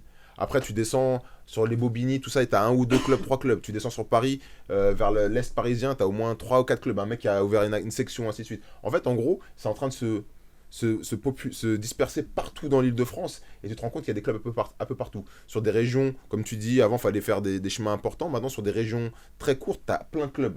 Donc, ce qui veut dire qu'il y a, comme tu dis, un réel potentiel de développer le sport. Et engouement. Et un engouement, voilà, exactement. Et comme tu dis, je pense aussi avec l'UFC, vu que la partie sol, elle fait partie du jiu-jitsu brésilien et que les gars de l'UFC s'entraînent en jiu-jitsu brésilien, il y a quand même une demande des gars en MMA de s'entraîner au sol. Donc finalement, il y a quand même aussi un autre public aussi qui va venir. Donc des gens qui faisaient du MMA, qui se disent bah je vais faire aussi du sol, donc ça fait du jiu-jitsu avec du MMA, et des filles ou des enfants qui faisaient du MMA pour enfants qui vont se mettre aussi à faire du sol. Donc je pense qu'il y a aussi une connexion importante. De toute façon, quand tu feras une Ngannou dans la première pub Nike, et ben les enfants ils feront du MMA et ça sera bien vu par tout le monde. Et c'est juste ça qu'il faut. C'est juste cette petite étincelle. Après, ça passera tout seul. Mais c'est en bonne voie quand même. Hein, c'est sûr, ouais, moi je suis d'accord en plus. Bon, je sais pas ce que ça va apporter l'UFC, etc. Mais là, le plus dur, il a été fait pour le jiu-jitsu brésilien en France. Ça veut dire que, ouais, grande majorité de gens qui connaissent, plus ou moins, qui savent à peu près que c'est pas de la capoeira, quoi. Et ce qui est bien, c'est qu'à Paris. Ouais, mais j'ai dit en France. Mais il est pas content là. Mais non, mais le truc, c'est que. Après, il y en a plusieurs à Paris qui ont montré que voilà, il y a un modèle économique qui est possible. C'est possible de gagner de l'argent, de créer son club. Nicolas Régnier, il a un club, ça marche super bien. La MK Team, ça marche plutôt bien. Mais il n'y en a pas beaucoup encore des vrais clubs privés. À mon avis, juste ce qui manque, c'est 2-3 personnes qui investissent vraiment. Parce qu'en vrai, normalement, c'est pas au professeur d'acheter sa salle, etc. Normalement, il y a quelqu'un derrière. Aux États-Unis, c'est comme ça. C'est pas le Caio Terra, il n'est pas venu, il a ouvert sa salle comme ça. Il y a quelqu'un qui a payé. Tu sais comment ça se passe, toi maintenant, tu es un peu prof. Un peu, c'est Nick, je sais plus son nom de famille, mais c'est lui qui a investi et c'est comme ça. C'est pas Caio qui est arrivé, qui a investi, c'est pas possible. Exactement. Il peut pas, il a pas les moyens, donc forcément il faut qu'il y ait quelqu'un qui investisse derrière. Et de toute façon, dans toutes les académies aux États-Unis, je crois qu'il n'y a aucun professeur. C'est assez rare un mec, sauf les trucs minuscules. Mais Marcelo, je crois qu'il n'est pas propriétaire de sa salle. Aoji, il n'est pas propriétaire. Enfin, peut-être maintenant si, mais au début non. Et même Galvan, quand il est venu aux États-Unis, il y a un mec qui lui a donné la salle. Il lui a dit bon, si tu veux, j'ai une salle, vas-y, fais ton truc. Et en France, c'est peut-être ce qui manque encore parce que ceux qui ont créé les trucs, ils ont pris, je pense, sur leurs fonds propres ou le capital de leur famille ou je sais pas, un héritage ou n'importe. Et du coup, ils arrivent comme ça, mais ça reste assez rare normalement. Et ce qu'il faudrait, c'est 2-3 personnes qui réussissent à rentrer là-dedans, qui voient que c'est possible de faire de l'argent et que ça montre à tout le monde que finalement tu peux faire un business comme ça avec le sport, si tu le fais bien. Et aussi 2-3 personnes intelligentes dans le marketing et tout. Nicolas Régnier, je trouve qu'il est assez intelligent pour le marketing. Il a bien vendu son truc. Et on aime ou on n'aime pas. Enfin, moi, perso, je suis pas trop loup à livrer. Mais bon, il a réussi en vendant un truc. Voilà, c'est une niche vraiment. Et quand même, ça marche. Donc, au jiu-jitsu brésilien, c'est quand même vachement plus général. Et puis, il y a le MMA, etc. Il y a quand même beaucoup d'argent à se faire. Et ça peut vachement se développer. Voilà, même sans parler de l'argent, juste la performance. Je veux dire aussi un truc. C'est pas pour vous flatter, les gars, mais le travail que vous faites aussi, il a un impact aussi sur le jiu-jitsu. Parce que vous vendez des produits jiu-jitsu, mais vous essayez de toucher aussi notre clientèle. Vous vendez des savons, vous vendez des baumes. Ça attire d'autres gens. Ça attire pas forcément des gens qui font du jiu-jitsu. Ils vont dire, ah, le baume, il est dans une pharmacie dans le Marais. Mais c'est quoi ce baume? Kleenex. Le gars, il va aller sur le site, il va voir Kleenex, c'est un truc de combat. Il va voir une fille avec un kimono, il va dire, ah, mais c'est quoi ce kimono? C'est quoi ce sport? En fait, finalement, les petites choses que vous faites ou d'autres marques font pour développer un peu le côté jiu-jitsu, sans vraiment le montrer, parce que Kleenex, c'est pas tamponner jiu-jitsu tout de suite quand tu le vois, mais ça aide à faire connaître les choses, tu vois. Par exemple, moi je vois, je suis dans d'autres milieux, qui est dans le milieu un peu de la basket, et des choses comme ça, de la mode et tout ça, et les gens ils connaissent le jiu-jitsu. Parce qu'ils savent. Ils disent ouais, c'est quoi le jiu-jitsu? Au début c'était un peu MMA, maintenant ils connaissent le jiu-jitsu, les étranglements. En fait, après je te parle de Paris, je sais pas c'est comment dans le sud, hein, mais sur Paris même maintenant, le jiu-jitsu c'est connu. Ça c'est clair et net. Ça tu peux pas le dire. Les gens ils connaissent, et les gens ils savent que c'est une valeur. Même les collégiens là, tu vois, souvent là où je donne des cours, il y a souvent des collégiens ou même au fitness park qui voient un tapis et tout de suite ils essaient de se faire des étranglements, c'est n'importe quoi. Mais tu vois, ça veut dire c'est pas complètement ignorant par rapport à ça. Exactement. Et c'est vrai en fait ce que tu dis par rapport au Kleenex, tu vois. C'est l'entrepreneuriat, tu vois, lié au jiu-jitsu brésilien. Et bah finalement, bon, ça marche quoi. Vous êtes encore là, donc c'est que ça marche. Et les autres, c'est quand même un mec hyper négatif, Kenji. Non, mais tu vois, je veux dire, c'était pas au début. Je pense que tout le monde a dit ah oui, bah non, ça marchera pas. Je pense. Et Tout je le pense monde dit ça au que début. voilà, exactement. Sauf toi, Kenji. Moi, j'étais là parce que moi, je suis un vrai. C'est vrai ou pas? C'est vrai. Mais oui, c'est vrai. Mais je pense que pareil pour ceux qui ont fait leurs équipes là, Nicolas Régnier ou Olivier Michelesco, je pense que c'est pareil. Les gens, ils ont dû leur dire ah ouais, mais t'es fou, ça marchera pas. Et peut-être que ça leur a pris beaucoup de temps à cause de ça. Mais au final, ben ils sont là encore. Ça fait plusieurs années, ils sont tous là. Donc ça montre bien que finalement, ça marche. Et même un club ou une marque ou peu importe, ça peut marcher, mais il faut bien le faire. Et si tu le fais bien, il n'y a pas de raison que ça le fasse pas. Il faut juste un peu avoir une mentalité un peu américaine, tu vois. Allez, start-up, on y va, let's go. Tu vois, par exemple, la partie tout ce qui est Osgore et tout ça, je trouve qu'ils sont très... Je dis pas forcément au niveau du jiu-jitsu, je te parle au niveau infrastructure, ils sont super développés. Moskova, t'as vu la salle qu'ils ont? T'as vu la salle RVCA qu'ils ont à Bordeaux? Mais juste une question, est-ce que tu peux leur dire que la salle elle est moins bien qu'aux États-Unis? Je crois pas, hein. Je connais pas. Ils sont sponsorisés par Quicksilver et RVCA, je crois. Hein, c'est un peu différent. Voilà. C'est pas vraiment ça en Parce fait. que c'est un truc de surf, non? Qu'en fait, c'est que ils ont le premier dojo s'est installé sous le magasin. Alors les bureaux, c'est comme si nous en fait on installait une salle de jiu-jitsu brésilien. C'est dans le business plan d'ailleurs. Ouais, C'est dans voilà, le business plan. Donc ouais. alors on appelle à qui veut nous aider sur ça aussi, hein, des locaux, des choses comme ça, on sera ravis. Et on a même une grosse structure de Hollande qui serait aussi intéressée pour s'installer. Voilà, bon, c'est dit. Mais ils sont en fait dans les bureaux de Quicksilver à la base, c'était le premier truc. Et puis maintenant, évidemment que Moskova est une véritable entité commerciale, ils ont effectivement, comme tu dis, une salle juste à côté, mais qui est, donc c'est là où nous on s'est entraîné, qui est réservée uniquement à leurs champions, tous leurs sponsorisés, tout ça. Parce qu'en fait, bon, bah, ils ont quasiment pas de jiu-jitsuka, en fait, que des surfeurs, de la motocross, beaucoup. Et bah, ils viennent s'entraîner là, voilà, tous ceux qui se sont mis au jiu-jitsu. Mais donc en fait, c'est ce qu'on disait, c'est quelqu'un quand même qui a investi, quoi. Qui a investi et qui a créé son truc, et puis ça a marché. Là, en l'occurrence, pas vraiment. Moskova, parlons de Moskova, qui est effectivement très à l'américaine. Et t'as raison, c'est assez rigolo quand même de voir que toutes les villes balnéaires, on va dire, mais les villes, en l'occurrence au bord de l'océan, attirent ce principe de vie-là, parce que bah, c'est quand même Los Angeles, à la base, avant New York même. Et là effectivement toute cette zone ouest, mais Moskova c'est lui-même qui a investi là-dedans. Il n'a pas d'investisseur, il a rien du tout. Il est parti de Quicksilver, il a monté sa structure, ils l'ont laissé évoluer sous les bureaux Quicksilver, et maintenant il a sa structure à lui, et la salle tourne toujours sous Quicksilver. Il y avait un truc intéressant que vous racontiez qui disait voilà, avant la boxe c'était un truc de loulou. Maintenant, il y a eu une bonne pub, plein de gens se sont mis à pratiquer, et il y a des clubs où tu payes 1500 balles à l'année, mal de tout sport qui a réussi. En fait, à partir du moment où il y aura, là, on avait calculé, il y a 30 000 pratiquants de jiu-jitsu brésilien, on va dire, on va dire, tout le grappling réuni, on va dire, entre le nogi, le jujitsu, la lutte à livrer, on pense à peu près 30 000 personnes. Le jour où il y en aura 300 000, il y aura beaucoup d'argent, donc beaucoup de sponsors, beaucoup de pratiquants, et donc des pratiquants qui seront prêts eux aussi à payer, enfin il y en a qui émergeront, qui seront prêts à payer 1500 balles. Et là, les investisseurs, ils arriveront naturellement, en fait. Non, bien sûr, t'as raison, c'est du pur business, je suis d'accord avec toi. Donc quelque part, la réussite, parce que le débat c'est ça, la réussite du jiu-jitsu brésilien à l'international et le développement, il passe peut-être juste par sa démocratisation. Là, on a parlé côté business. Ouais. Après, on n'a pas parlé du côté Sport. côté Athlète, exactement. Là, il manque le côté athlète. Parce que là, on a parlé vraiment du côté affaires. Je pense qu'à l'argent, moi. Qu'est-ce qui a fait, Léon, que tu as voulu, toi, partir alors, je pense que la première fois, c'était juste parce que c'était fun.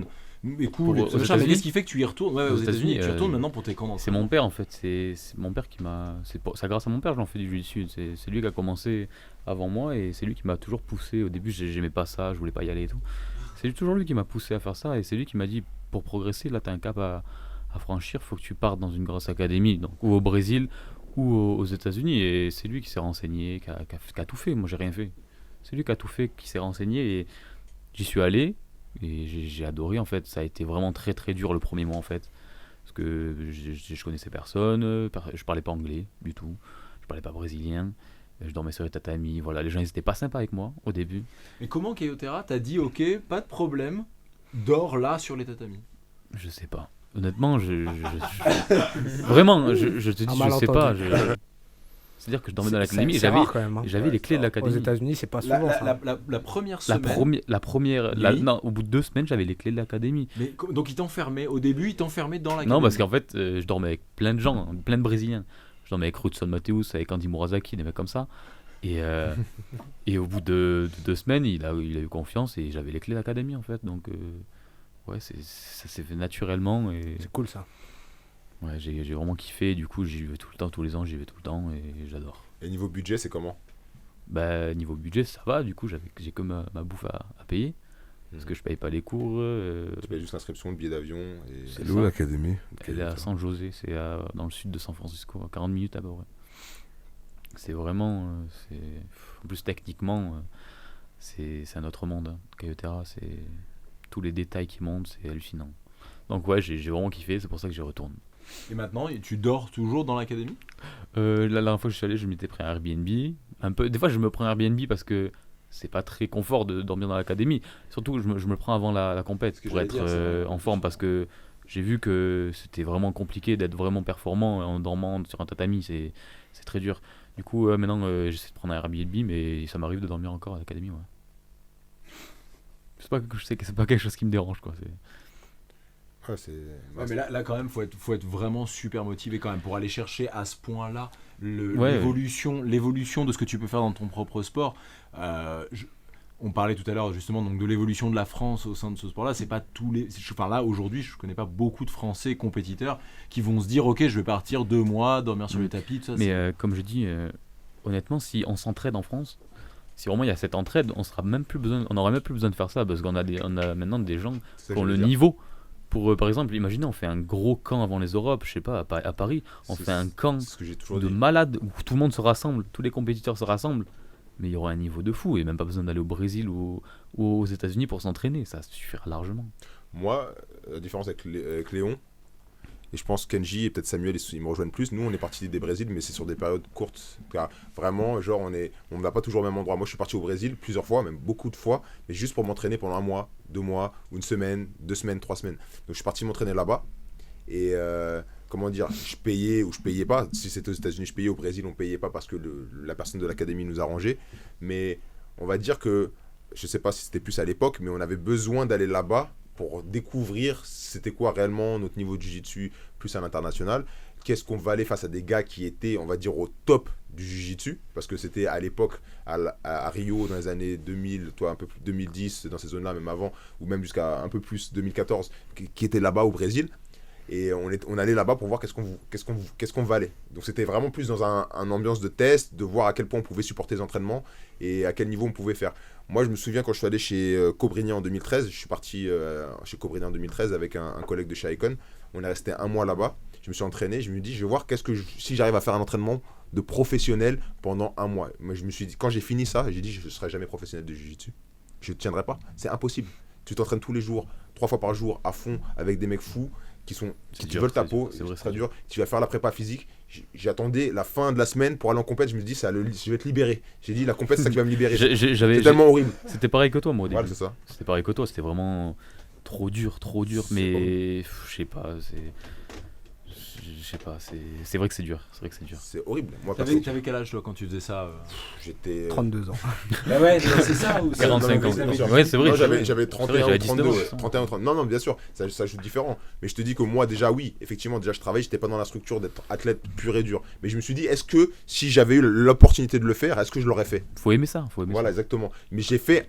C'est pas aller faire du jiu-jitsu rouler avec des potes, faire la guerre un petit peu et après c'est fini. C'est vraiment dire est-ce que je suis prêt à me sacrifier, me lever tous les matins, aller à l'entraînement, quand le kimono il pue, toute ta chambre elle pue kimono toute la journée. T'es avec des mecs qui font que du jiu-jitsu, t'as des caleçons des mecs qui traînent par terre, t'as des mecs qui dorment dans le couloir parce qu'ils ont pas à le dormir. C'est horrible. T'es dans l'ambiance jiu-jitsu. C'est vraiment comme ça. C'est vraiment comme ça que t'as vécu toi ton camp avant. Ouais, quand même un peu. Ouais, c'est vrai. C'est super intense quoi. C'est super intense. Et au Brésil, ça va être encore pire, je pense, parce que ça va être encore pire. Moi, je j'étais sais pas. aux J'ai États-Unis, jamais allé au après. Brésil. Mais ouais, chez Caillou, nous on s'entraînait en jiu-jitsu, on s'entraînait 4 heures, 4h30 par jour, à peu près. Et si on voulait, on faisait de la prépa aussi à côté. Donc ça fait des grosses journées et pour tenir, c'est vraiment dur. En restant naturel, hein, je parle. Ouais, Sans se doper, hein, parce que sinon en se dopant, je pense que c'est moins dur. Mais ouais, c'est vraiment un rythme à prendre et c'est. Non mais c'est vraiment pas facile. Hein. Moi personnellement, je sais que je Faut tiendrai pas. Faut pas se prendre au sérieux en fait. Voilà. Après. Si on se prend au sérieux, on n'y arrive pas. Enfin, Après je aussi, pense. peut-être c'est pourquoi, c'est parce que t'as fait que 1 mois. Ouais. Et en fait, t'as quand même une période de 2-3 semaines où. Un mois. Ouais, 2-3 semaines, C'est ça, 1 ouais. mois, ça dépend ça dépend qui, mais t'as quand même un petit moment où ça rentre tellement dans l'art tout le temps, c'est combat. Enfin, là-bas, la différence, moi, ce qui m'avait choqué quand je suis arrivé au Brésil, et moi j'ai fait un peu comme Léon, je faisais 5 mois dans l'année, j'ai fait ça pendant 5 ans. Je passais entre 4 et 6 mois par an là-bas. Et T'étais où exactement au Brésil toi? moi j'étais à Rio et j'ai fait la première année, je suis allé à Barra, à Gracie Barra. Je t'avais dit, ça m'avait pas trop plu au point de vue technique. Après, au niveau des combats, à l'époque, il y avait 19h, il y avait combat et c'était incroyable. T'avais Roger, t'avais 10 champions du monde, tu vois, et t'avais une trentaine de ceintures noires, une trentaine de ceintures marron. Donc pour combattre, c'était bien, mais moi j'étais ceinture bleue, donc voilà, tu vois. Du lavage. Voilà, tu vois, et puis après, même en dehors de ça, tu vois, les cours, pour moi, c'était trop touriste, tu vois. J'ai l'impression d'être un touriste qui payait. Bon, bref. Et donc, l'année dernière, j'ai quand même fait 4 mois là-bas. 4 mois et demi. Après, et l'année d'après, je suis allé chez Carson et j'ai fait Carson à chaque fois après. D'une, parce que la première année, bon, t'as vu, ils me faisaient payer. Ils m'ont fait payer la première fois. Et après, je combattais pour eux, donc ils me faisaient plus payer. Et parce que Carson, c'était plus petit, plus familial. Puis j'apprenais quelque chose, quoi. Vraiment, ils prenaient le temps de t'apprendre vraiment quelque chose. Puis je te dis, il suffit que tu combattes pour eux et là, vraiment, c'était derrière toi, quoi. Mais moi, je me rappelle que vraiment la grosse différence avec la France, je me rappelle que c'était même pas vraiment en plus. Oui, niveau technique, bien sûr que les ceintures bleues qui font champion du monde, à cette époque-là, c'était incroyable par rapport à nous qui arrivent. Mais moi, c'est pas le niveau technique qui m'avait impressionné. Vraiment, c'était le niveau physique des entraînements. Ouais, Quand ils disent combat, c'est combat et on est pratiquement au même rythme d'intensité que la compétition. c'est ça. Chose qu'en France, il n'y a pas trop, à part de temps en temps quand on se prépare pour certaines choses. Mais moi, c'était ça qui m'avait vraiment choqué le plus. Ouais, je suis d'accord avec toi. Moi, de toute façon, même quand tu vas au Brésil, comme ça en lambda, même tu vas dans un petit club, les mecs ils envoient fort. Un léger, il va te mettre fort. Ah, mais sur Paris, c'est comme ça aussi, j'ai remarqué. Ça commence à devenir comme ça, ouais. Moi, la semaine, là, j'ai fait quelques clubs, les mecs, c'était chaud quand même. Hein. Ah ouais, ça envoie. Ouais, ça envoie. Après, je sais pas si c'est parce que je suis nouveau, que j'arrive ou quoi.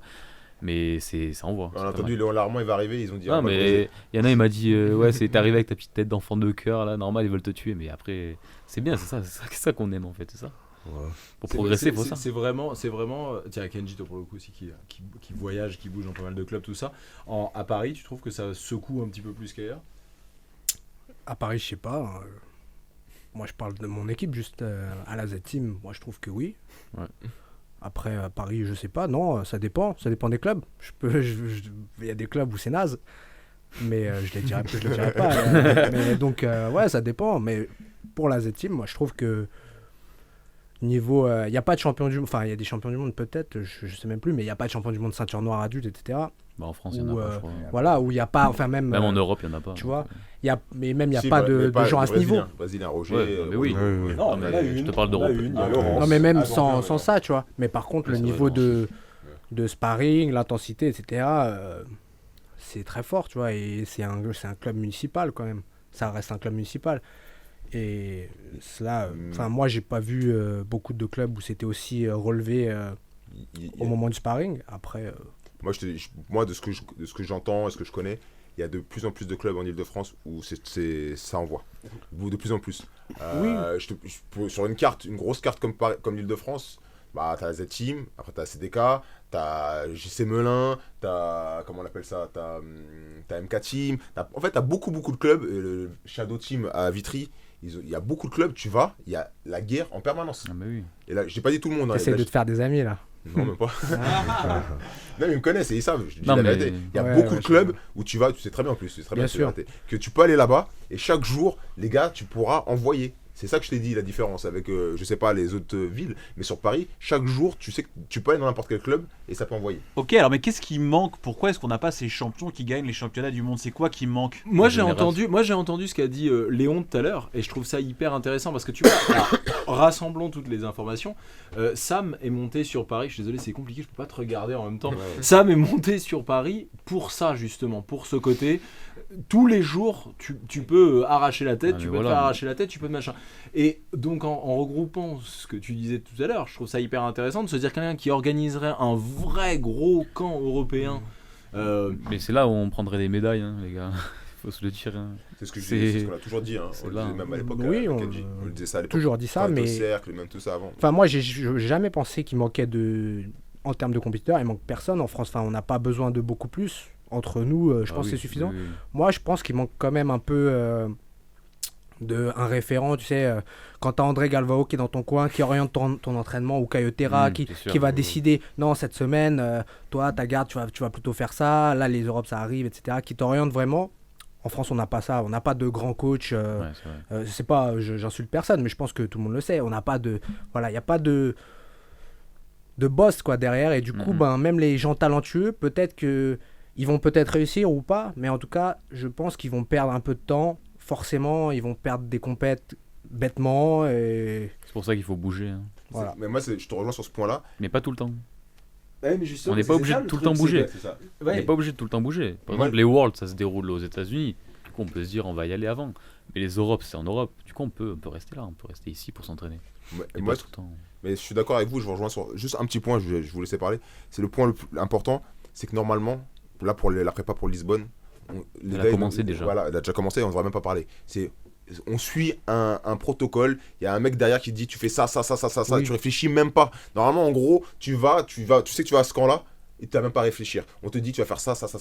Moi, je suis d'accord. Et normalement, ça devrait être comme ça. Et ça, quand il dit un référent ou quelqu'un, c'est-à-dire qu'il y a quelqu'un qui aurait la capacité, avec son statut, de pouvoir organiser ça. Mais Et au-delà du référent qui te ferait faire ça, voilà, qui t'organiserait tes journées et tout, peu comme au football. le truc c'est comment tu gagnes ta vie. Parce que ces gens-là à qui tu dis tous les jours tu fais ça, c'est pas comme aux États-Unis où tu peux avoir effectivement des aides de sponsors, tu peux avoir, et encore, on a découvert avec une des plus grosses marques internationales que les athlètes sont très rarement payés par leurs sponsors. C'est très rare. Et c'est une très grosse marque qui nous l'a dit, vraiment, qui a les moyens c'est aujourd'hui. Venom, non? Non. Alors, Venom, c'est différent parce que eux rémunèrent leurs Pas tous. athlètes en leur faisant donner des cours. C'est-à-dire que si tu ne donnes pas cours, et c'est Tom Duquesnoy qui nous en avait parlé, si tu donnes pas de cours, si tu ne travailles pas au training camp, tu vas avoir des trucs de combat, des primes, des choses comme ça. Mais ton salaire par mois, mon pote, Moi, tu je sais passes que pas dessus. Hein. Chez Venom, il y avait 2 personnes qui étaient payées. Après, je crois qu'il y avait surtout une, c'était Leandro Lo à l'époque, qui était payée. Et je crois une autre, c'est Rodolfo, n'était pas Venom. Mais, Ça veut dire quoi payer? Oui, Il y c'est avait un un salaire. salaire. Mais Ouais, non, mais ça veut dire quoi? 800 balles par mois? C'était Plusieurs milliers, C'était 1500 mois $, je crois. Par mois? Oui, par mois. oui. Après, ça là a maintenant rien ça a pour changé, un- puisque maintenant il y a les. Ça pour permet un de ne faire que s'entraîner, c'est ça que je veux dire, quand même. C'est pas, Je pense pas que c'est Leandro Lo, il vit avec 1500 Après, $. après ça, Mais- ça a Plus maintenant, changé. plus maintenant, plus maintenant, forcément. Bah, peut-être aujourd'hui, mais toi, tu arriverais pas à une marque qui te donnerait 1500 €. Un mois direct, ah oui. Ah ouais, ouais. Mais tout le monde, Léon Larmand, Ah ben. et peut-être que ça. Moi je pense Le que fait- le Leandro Lo, il peut 1500 € au Brésil, ça va, c'est pas mal. Hein. Ouais, mais je pense que maintenant, Ouais. on peut même plus calculer. C'est ça, Oui, non, mais je parlais, c'est- c'est pour ça que je dis à l'époque, tu payes un Léon c'est Larmand vrai, c'est vrai. ou pareil à l'époque Samuel Monin et tu leur dis bah je vous donne 1500 € par mois, t'as pas à t'occuper du reste et tout ça. Au final, c'est déjà beaucoup plus que ce que tu. Ah, c'est énorme. Bah voilà. C'est énorme. Ouais, après, Le truc c'est ça, c'est qu'avoir quelqu'un qui va te guider toute la journée et te dire tu fais ça, tu travailles ta garde, tu fais machin, c'est très bien, mais si t'as un boulot non, mais le soir. regarde actuellement, il y en a quand même qui sont, de fait, ils sont dans cette situation. Ils s'entraînent tout le temps. Ah oui. Voilà, ils s'entraînent comme ceux dont on parle. Ils s'entraînent vraiment. Mais eux, par contre, il n'y a personne vraiment qui les guide. Aujourd'hui, il a vu un nouveau DVD, machin, il dit oh j'aime bien, Ah oui, c'est ça va être mon nouveau jeu. Ok, c'est cool. Mais il n'y a pas un mec derrière qui leur dit ouais, ce mois-ci ça sera comme ça, jusqu'aux Europes, et après les Europes ça sera autre chose. C'est à l'inspi là. C'est à l'inspiration, Il voilà, vient, exactement. ah vas-y, Après, on va rouler. Moi, quand tu je suis vois. allé chez Caillot, c'était un peu à l'inspi aussi. Voilà, mais Il après nous ça disait je pas pense que ça dépend. forcément. Mais Faites ça, faites ça, faites ça. Regarde, c'est vraiment regarde l'inspi pourquoi on dit Murasaki, il est parti chez Atos. Parce que Atos, il a pris un Kenan Duarte qui sortait de je sais pas d'où, il l'a rendu champion du monde. Il a fait ça avec 5-6 mecs. Parce que c'est militaire. Il a dit Kenan Duarte, je rentre sur le tatami, je sais ce que Après, j'ai rien à penser. protocolaire. Je Ça- fais protocolaire. Au début, je sais pas, vous avez vu, il a sorti un interview avec Ali. Il vient de sortir. C'est intéressant, c'est en portugais. Ça dure 1h30. Et il explique comment il a vécu son truc. Il explique qu'au début, il avait pas d'argent, il s'était pété le genou, il pouvait pas faire sa chirurgie. Galvan l'a un petit peu aidé, tout ça. Mais il dit en gros, je rentrais sur le tatami. Je n'avais rien à réfléchir. J'étais guidé, auto-guidé. après On ça, dit- ça plaît pas à tout le monde. Moi, je suis tu vois. pas sûr que ce soit nécessaire. C'est pas ou toujours indispensable. bien. En fait, moi, je parle pas que de ça. C'est juste un mec qui va arriver. Et quand tu arrives en ta première année en ceinture noire, c'est bien d'avoir quelqu'un qui te conseille, tu vois, qui va te dire oui, ben, tu vois, qui te guide un peu. Après, pas forcément faire une planification, tout ça. Il y en a, ils aiment pas. Hein. Je pense que Moi, Leandro, j'aimerais pas. je pense que Leandro Déjà. Lo, par exemple, si tu lui dis oui, bah là cette semaine ça va être comme ci, comme ça, bah, je Ah pense non, pas qu'il bah aime. non, Hein. bah non, À c'est part sûr. pour les produits, là, je pense que ça va, mais pour le reste, Dans la professionnalisation du sport, oui. à un moment, tu es obligé d'entrer dans des phases où c'est pas forcément très agréable, Oui. mais ça rentre dans des protocoles. Voilà. Comme dans tous les autres sports, en NBA, tu suis des protocoles. Tu vas dans un type, tu fais des tests d'évaluation physique, tu fais un cheminement, tu fais un truc. Le jiu-jitsu, si tu veux le rendre un peu plus professionnel et comment dire, plus, on va dire, attire les sponsors, quand tu le montres, faut que tu le montres comme un sport professionnel. Tu le montres avec des tests d'évaluation comme ils font Dreamart. Dreamart, ils font des tests d'évaluation à leurs gars qui les ont recrutés. Ils leur font faire des cours d'anglais, ils leur payent l'université et ils leur payent tout leur voyage pour les compètes. Les gars, ils vont jamais partir du Brésil. Et ils sont au Brésil, hein, ils vont pas partir aux États-Unis. Parce qu'ils ont sélectionné Isaac Bayance et Alliance, Alliance est une très grosse structure avec beaucoup d'argent. Il les éduque de A à Z.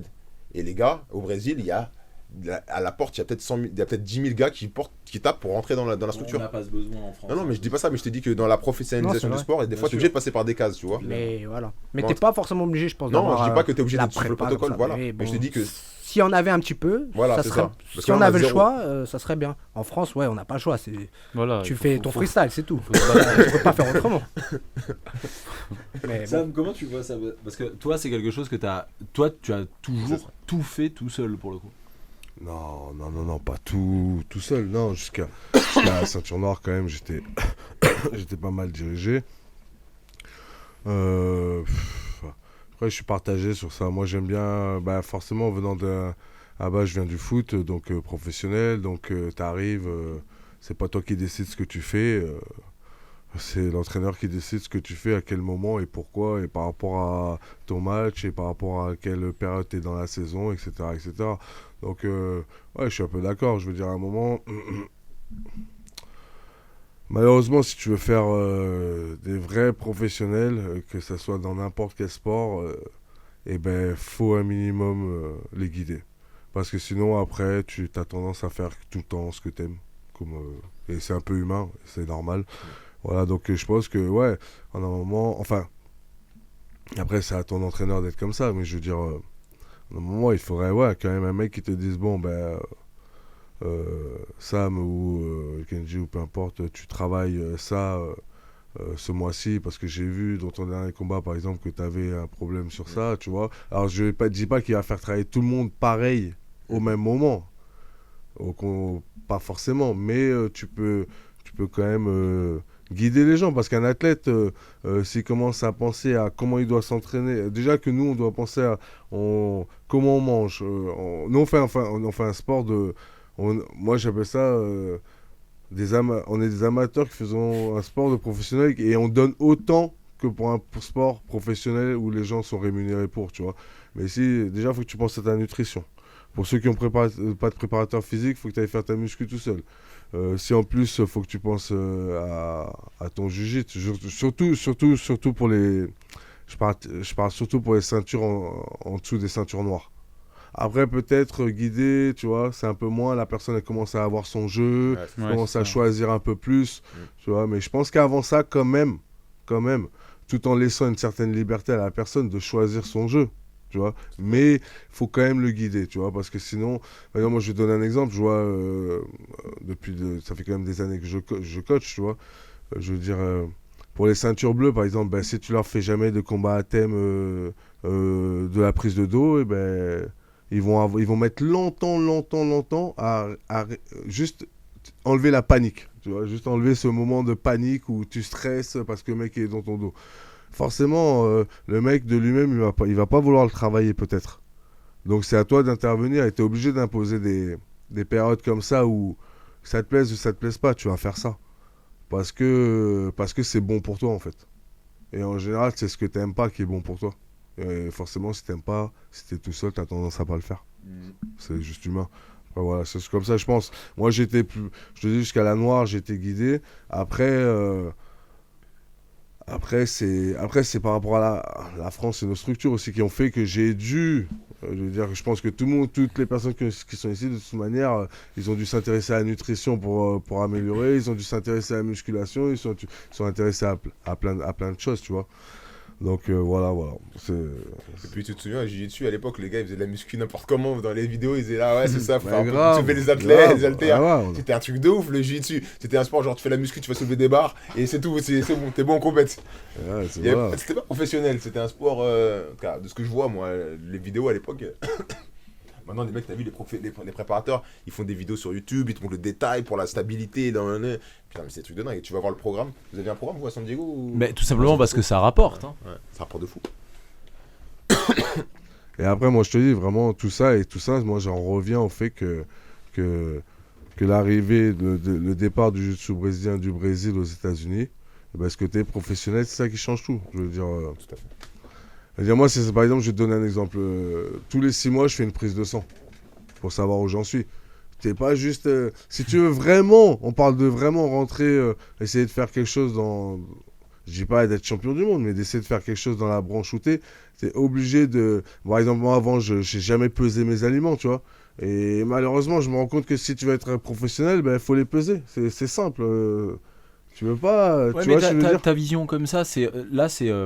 Je parle vraiment là pour ceux qui veulent réussir dans ce sport. On parle vraiment de ceux qui veulent... quelle est la motivation? Parce que toi, Sam, on l'a déjà... Teste tes aliments. Non, je peux pas. Je l'ai pas fait à ton âge, je le faisais pas. Quelle est ta motivation? C'est clair. Tu sais aujourd'hui, alors là, on va vraiment se tourner vers Moi, Léon. Ouais. Tu sais que ça va, en restant en France, que ça va rien te rapporter? Ben, ça dépend après. Hein, Mais non, mais... Tu vas le Tu déprimer. vas faire comme ça, mais maintenant, tu vas venir sur Paris. Tu vas le déprimer. Franchement, en fait, là, moi, je suis dans une optique où je fais quelque chose en noir, en ceinture noire, de gagner quelque chose. C'est vraiment mon objectif.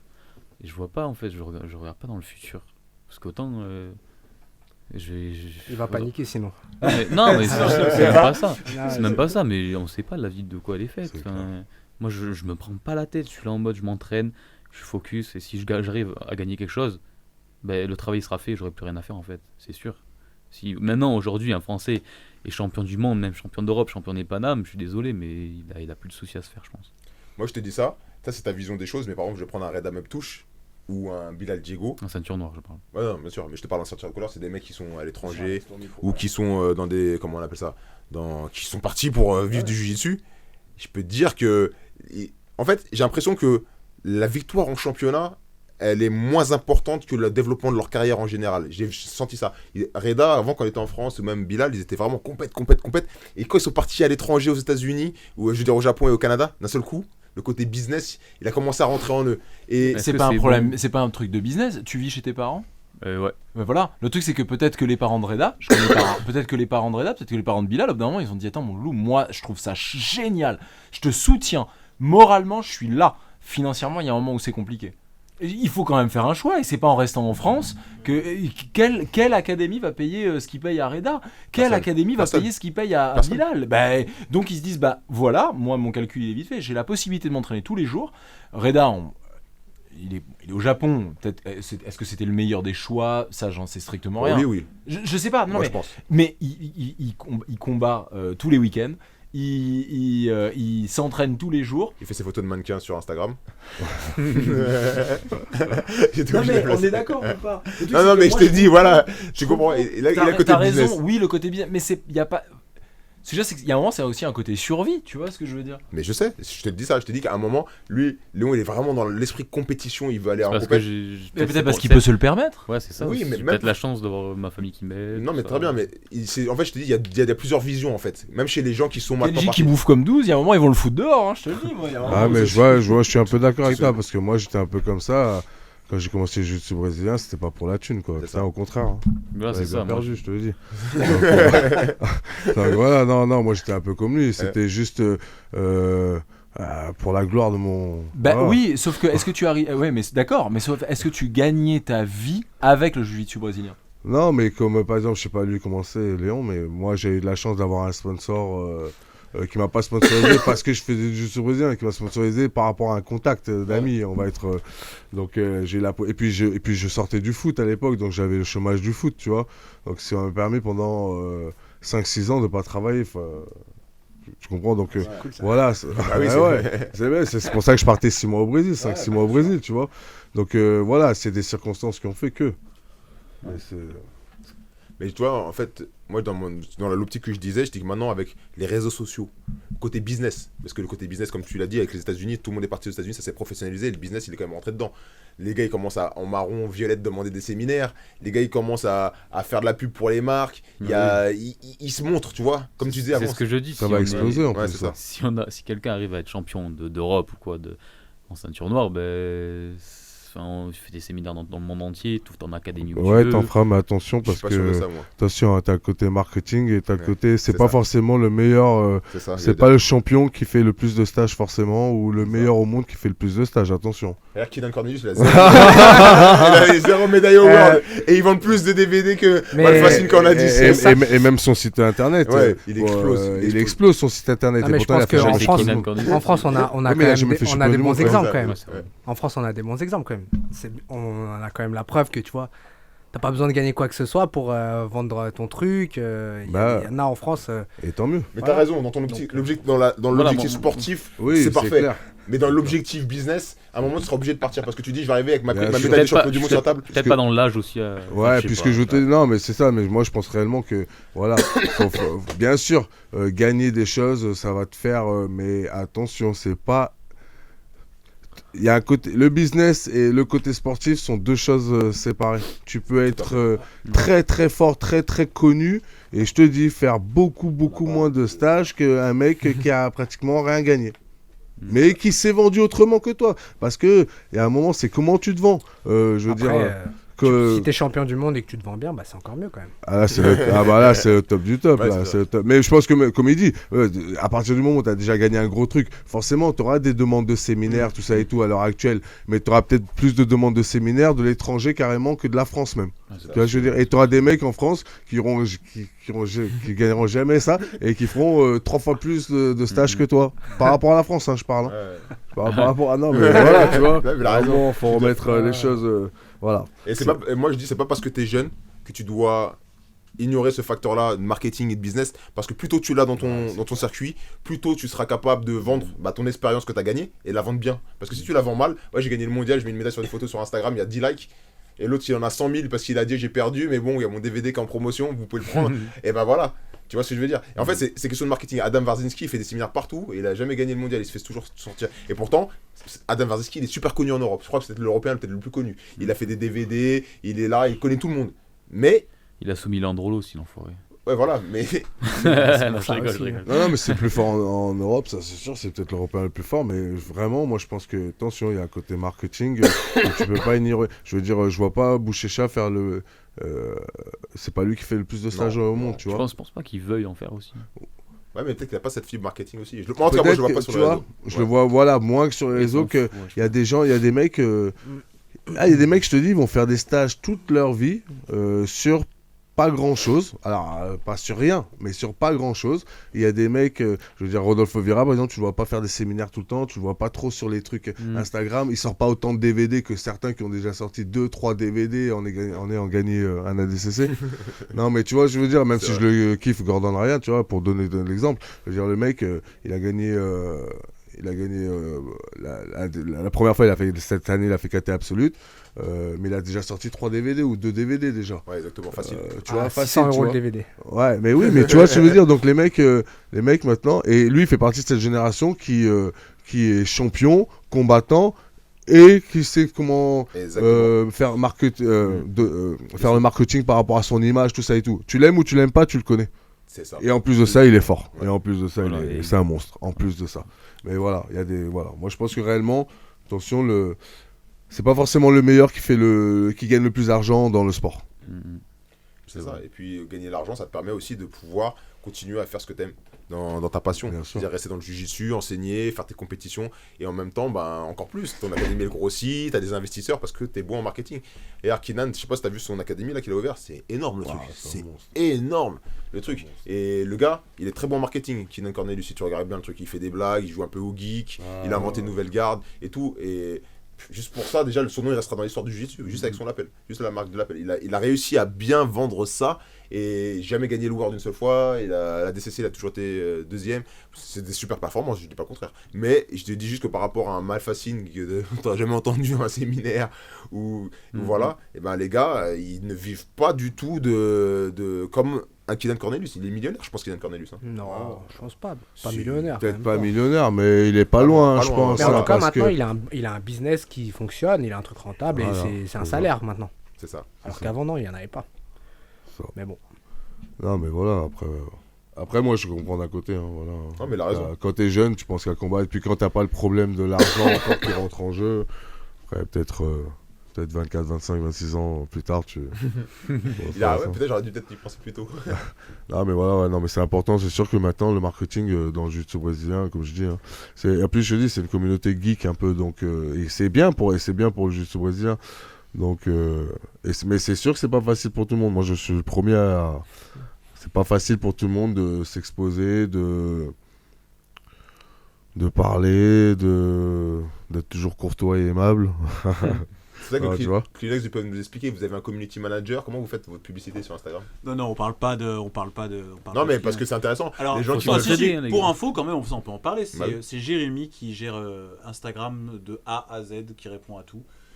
Quelquefois, ça peut arriver en galère, c'est moi, mais c'est Jérémy. Ok. Parce que maintenant, il y a beaucoup de gens qui ont. Par exemple, sur la page de Kinan, c'est même pas Kinan qui répond. C'est un mec, c'est un community manager qui paye. Oh, ça c'est normal. Hein. Non, mais je te dis juste que c'est normal, mais il y a des gens qui pensent que c'est Kinan qui parle sur le truc. Tu vois ce que je veux dire? C'est normal, mais là, en tout cas, le podcast qu'on explique, juste que le business du jiu-jitsu, c'est aussi pas forcément que des gens qui sont en face de toi. Quand les mecs ils like des commentaires, Gordon Ryan, je pense que lui vraiment il est sur son truc. Parce que c'est un gogol, il aime bien taguer, foutre la gueule du monde. Mais par exemple, il y a des Kinan ou même des Galvan, je pense que des fois son compte, c'est même pas lui qui le gère. Il y a un mec qui lui dit poste telle photo, poste tel truc, c'est pas genre comme toi. Non, mais c'est sûr, parce qu'en plus, de toute façon, c'est des gens qui ont des contrats et qui ont des gens qui gèrent globalement le marketing de leur entreprise. Donc c'est sûr que ils font pas que ce qu'ils veulent. C'est ça, c'est devenu des entreprises. Voilà, il faut dire comme ça. Il faut dire. C'est des noms déposés. Alors, est-ce qu'on pourrait, parce que ça fait une bonne heure et demie qu'on est dessus, est-ce qu'on a quand même débattu de choses très intéressantes. Donc, bravo messieurs. Merci. Chacun avec votre point de vue, votre expérience. Est-ce qu'on pourra voir un petit peu votre conclusion à ce débat? qui était comment on exporte le jiu-jitsu et quelle est la réussite du jiu-jitsu. Enfin, par quoi passe la réussite du jiu-jitsu français, du jiu-jitsu brésilien français à l'étranger.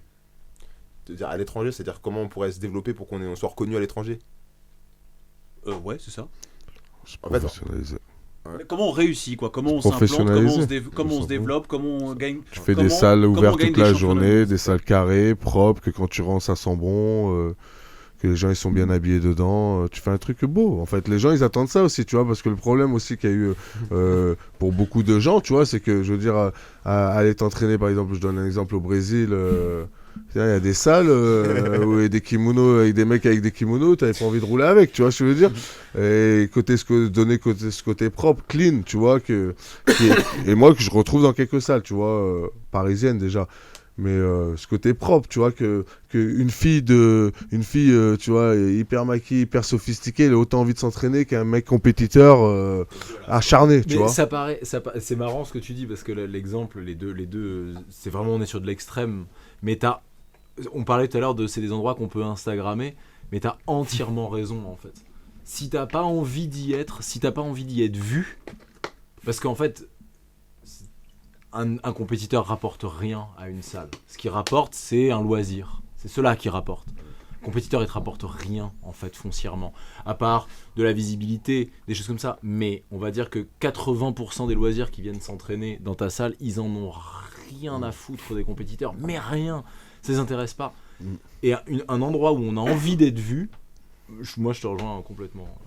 Ouais, de toute façon tu le vois, hein, ce qui marche et les salles, je veux dire, faut prendre exemple sur ce qui marche en fait déjà à peu près, tu vois, après tu le modifies un peu, mais je veux dire dernièrement c'est quoi qui marche beaucoup, c'est les salles de sport, les grandes salles de sport et tout. Mais pourquoi? Parce que y a des codes couleurs. Tu rentres, c'est propre, c'est beau, je veux dire, tout le monde est bien habillé, t'as pas de mec qui se balade en caleçon d'un coup à l'accueil.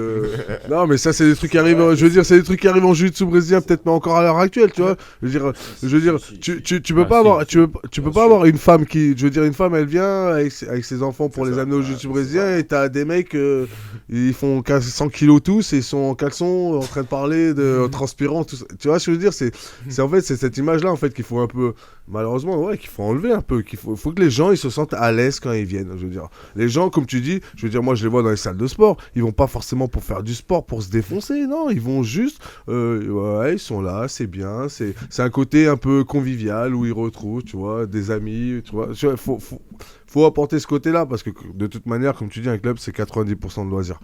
Voilà, c'est ça qui fait vivre le club. Voilà. Donc à partir de ce moment-là, comme je te dis, faut que ça soit propre, nickel. Quand tu rentres, ça sent bon. Putain, combien d'endroits t'es rentré, ça pue les pieds.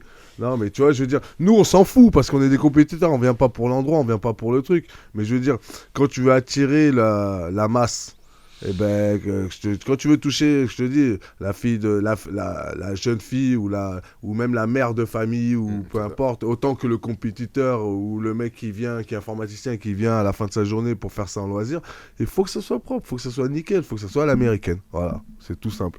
Je pense que c'est ça ça commence, mais plus il y aura ça, mieux ça sera et plus tu pourras vendre des abonnements chers parce qu'à bout d'un moment, quand la salle est ouverte de 7h à 22h, 7h à 22h, qu'elle est propre, qu'elle est nickel, que tu as des profs qui sont peut-être pas diplômés, on s'en fout, je suis un peu d'accord avec toi sur le diplôme, expérimentés dans leur domaine respectif, et ben tu peux. Et puis attention, il y a un autre facteur qui rentre, c'est tu peux avoir un prof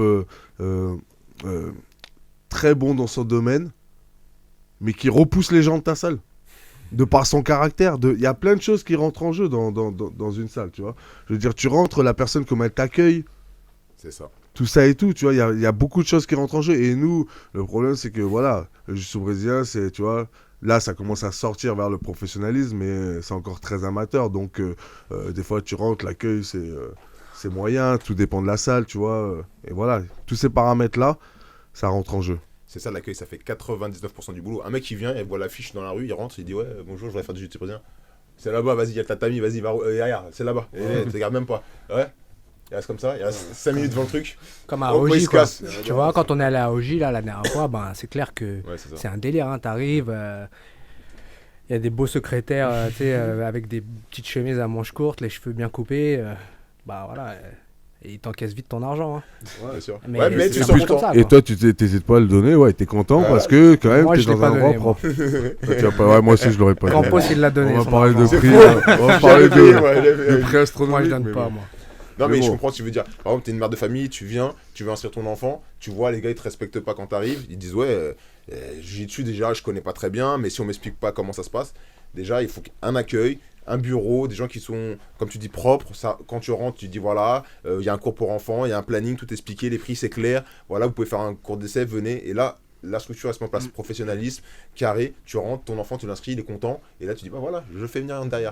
Comme beaucoup de sports l'ont fait, et on est passé par là. Ouais. Donc, maintenant, c'est sûr que si tu gardes, comme tu dis, l'ancien esprit avec torse nu, Ouais. allongé sur le truc, Mais même, tu vois, je veux dire, les trucs où t'arrives, le cours il est à 19h, le prof il arrive à 19h20, tu vois. Ça, tu le fais. Ça, tu le fais. devient quand même très très rare. Non, mais je te bien sûr, non, je te parle.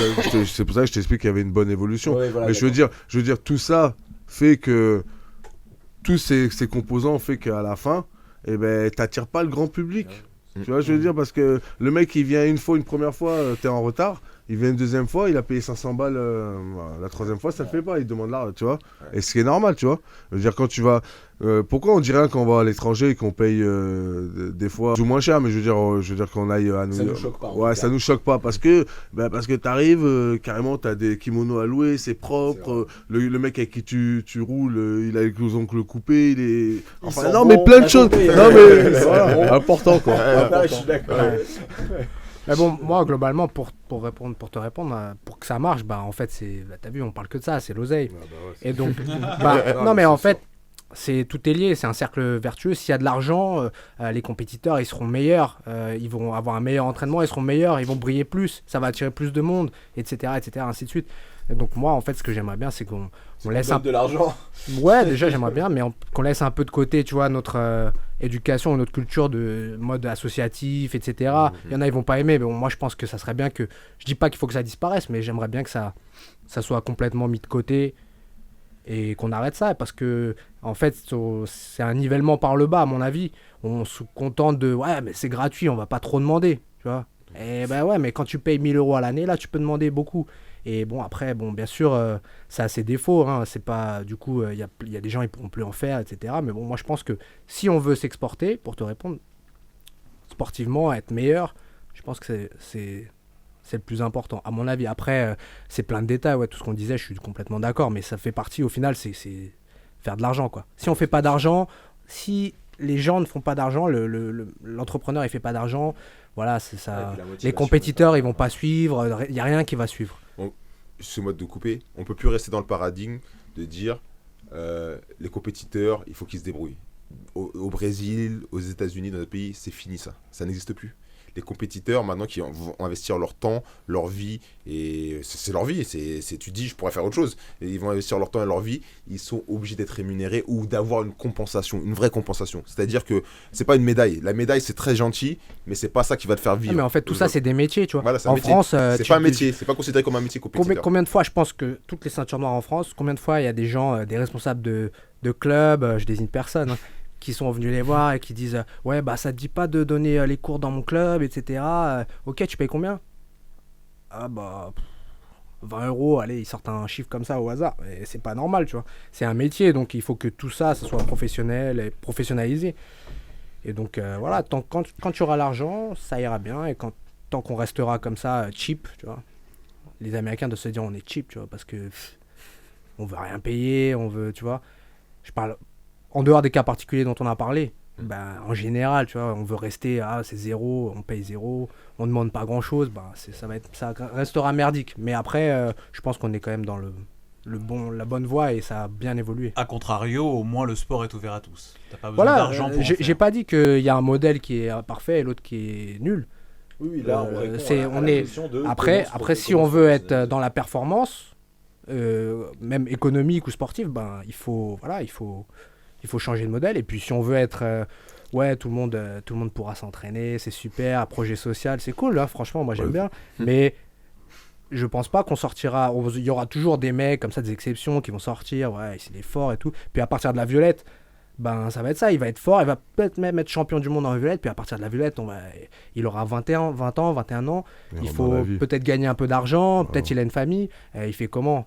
S'il n'y avait pas d'oseille à la base, il n'y en a toujours pas, et puis il arrête.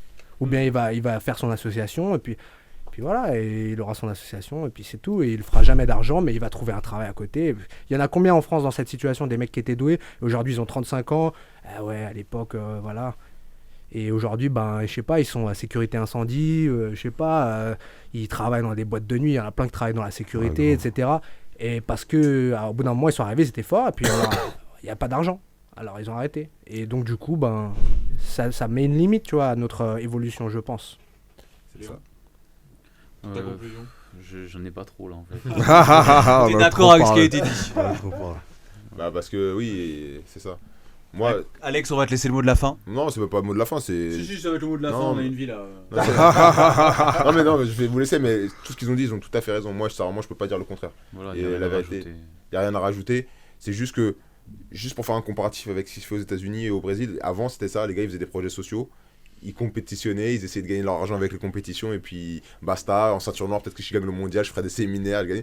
Et là, j'ai l'impression que depuis 5-6 ans, le modèle il a complètement changé. Les gars, à partir de la bleue, ils disent c'est bon, il me faut absolument mon salaire, je change d'équipe, je n'en ai rien à foutre, je vais chez Atos il me paye. À l'excès même, tu vois. Ouais, je vais chez Atos, il me paye, je vais chez Checkmate, il me paye. Combien tu vois maintenant des mecs depuis la bleue, ils changent complètement d'équipe. Il y en a plein qui font tout ça. Pourquoi ? Parce que l'autre il a dit, je te mets un salaire, je te donne ton visa aux États-Unis, tu auras la capacité de pouvoir donner des cours, donc te prendre un salaire et potentiellement t'ouvrir un checkmate derrière. Et voilà. Et les gars derrière, ils ont déjà un business plan depuis la bleue à dire voilà, je sais c'est tracé, je peux être confortable dans mon jiu-jitsu, j'aurai pas un souci financier derrière. Et là, on est en train d'évoluer aux États-Unis et les Brésiliens ils ont dit merde, on est en train de perdre tous nos mecs qui partent au Brésil. Et là, Alliance se réveille, boum, Dream Heart. L'autre il se réveille, j'ouvre un projet social au Brésil. Et là, ils disent bon, on retire nos gars au Brésil, mais pareil, on les paye, on leur fait tout et on fait ci. Et je pense qu'en France, il faut qu'on prenne cette vague-là, parce que derrière, là je parle juste niveau formation, si on arrive à vouloir contenir le niveau, c'est-à-dire pas on arrive à l'européenne et il n'y a plus 0 médaille, on part tous au premier tour, si on veut, non mais c'est vrai, si dans les 5 prochaines années, ça va être ça les gars, parce que tous les gars qui vont arriver en bleu, ce seront des professionnels, des mecs qui n'auront plus rien à se penser que faire que du jiu-jitsu. Si en France on commence pas à tendre vers ça, c'est-à-dire payer les professeurs, avec des bonnes structures pour qu'ils puissent eux derrière donner un cours de bonne qualité pour que leurs athlètes aussi, et que derrière leurs athlètes aussi ils puissent survivre, on va être complètement dépassé, hein, je vous le dis vraiment. Mais là, je pense que on va être les derniers des Mohicans de notre génération. Là maintenant, ce qui est bien, c'est que là on a encore le choix, on n'est plus vraiment dans le modèle comme on était avant de la France complètement associative, tu vois, c'est plus ça non plus. Et on n'est pas encore dans le modèle comme les États-Unis ou au Brésil, là c'est abusé, tu vois, les mecs ils se font acheter pour tu leur payes un truc, ça y est, on fait quand même un art martial. Et je pense que c'est bien, on peut encore choisir là, on n'est pas encore trop engagé, mais il faut bien choisir par contre, parce que sinon ça va être la merde. Et donc voilà, donc c'est plutôt bien. Et je voulais dire autre chose, mais j'ai oublié. Et écoutez, merci à vous quatre, tous ceux qui ont écouté ce podcast, n'hésitez pas, c'est un peu un moyen de faire évoluer ça et faire évoluer ça pour tout le monde, donc voilà, donnez-nous toutes vos idées en commentaire. Vos retours sur ce qui a été dit, le feed des commentaires sous le podcast, voilà, sur la page YouTube, sert à ça. On est à l'écoute. On peut aussi nous dire que s'ils veulent nous contacter pour des questions. Exactement, vous n'hésitez pas. Il y a donc Adrien BDSE. Ouais, vous me retrouverez. C'est dans la description. Alex DC. C'est dans la description du podcast. Exactement. Voilà, il y aura tout le monde. Vous n'hésitez pas. Samuel BJJ, Kenjitsu BJJ et Léo Larmand BJJ. Voilà. Vous avez des questions. Merci à tous, merci Sam, merci Kenji, merci Alex, merci Léo. Salut Castagnère, bye bye. Jérémy, ciao, salut. Ciao.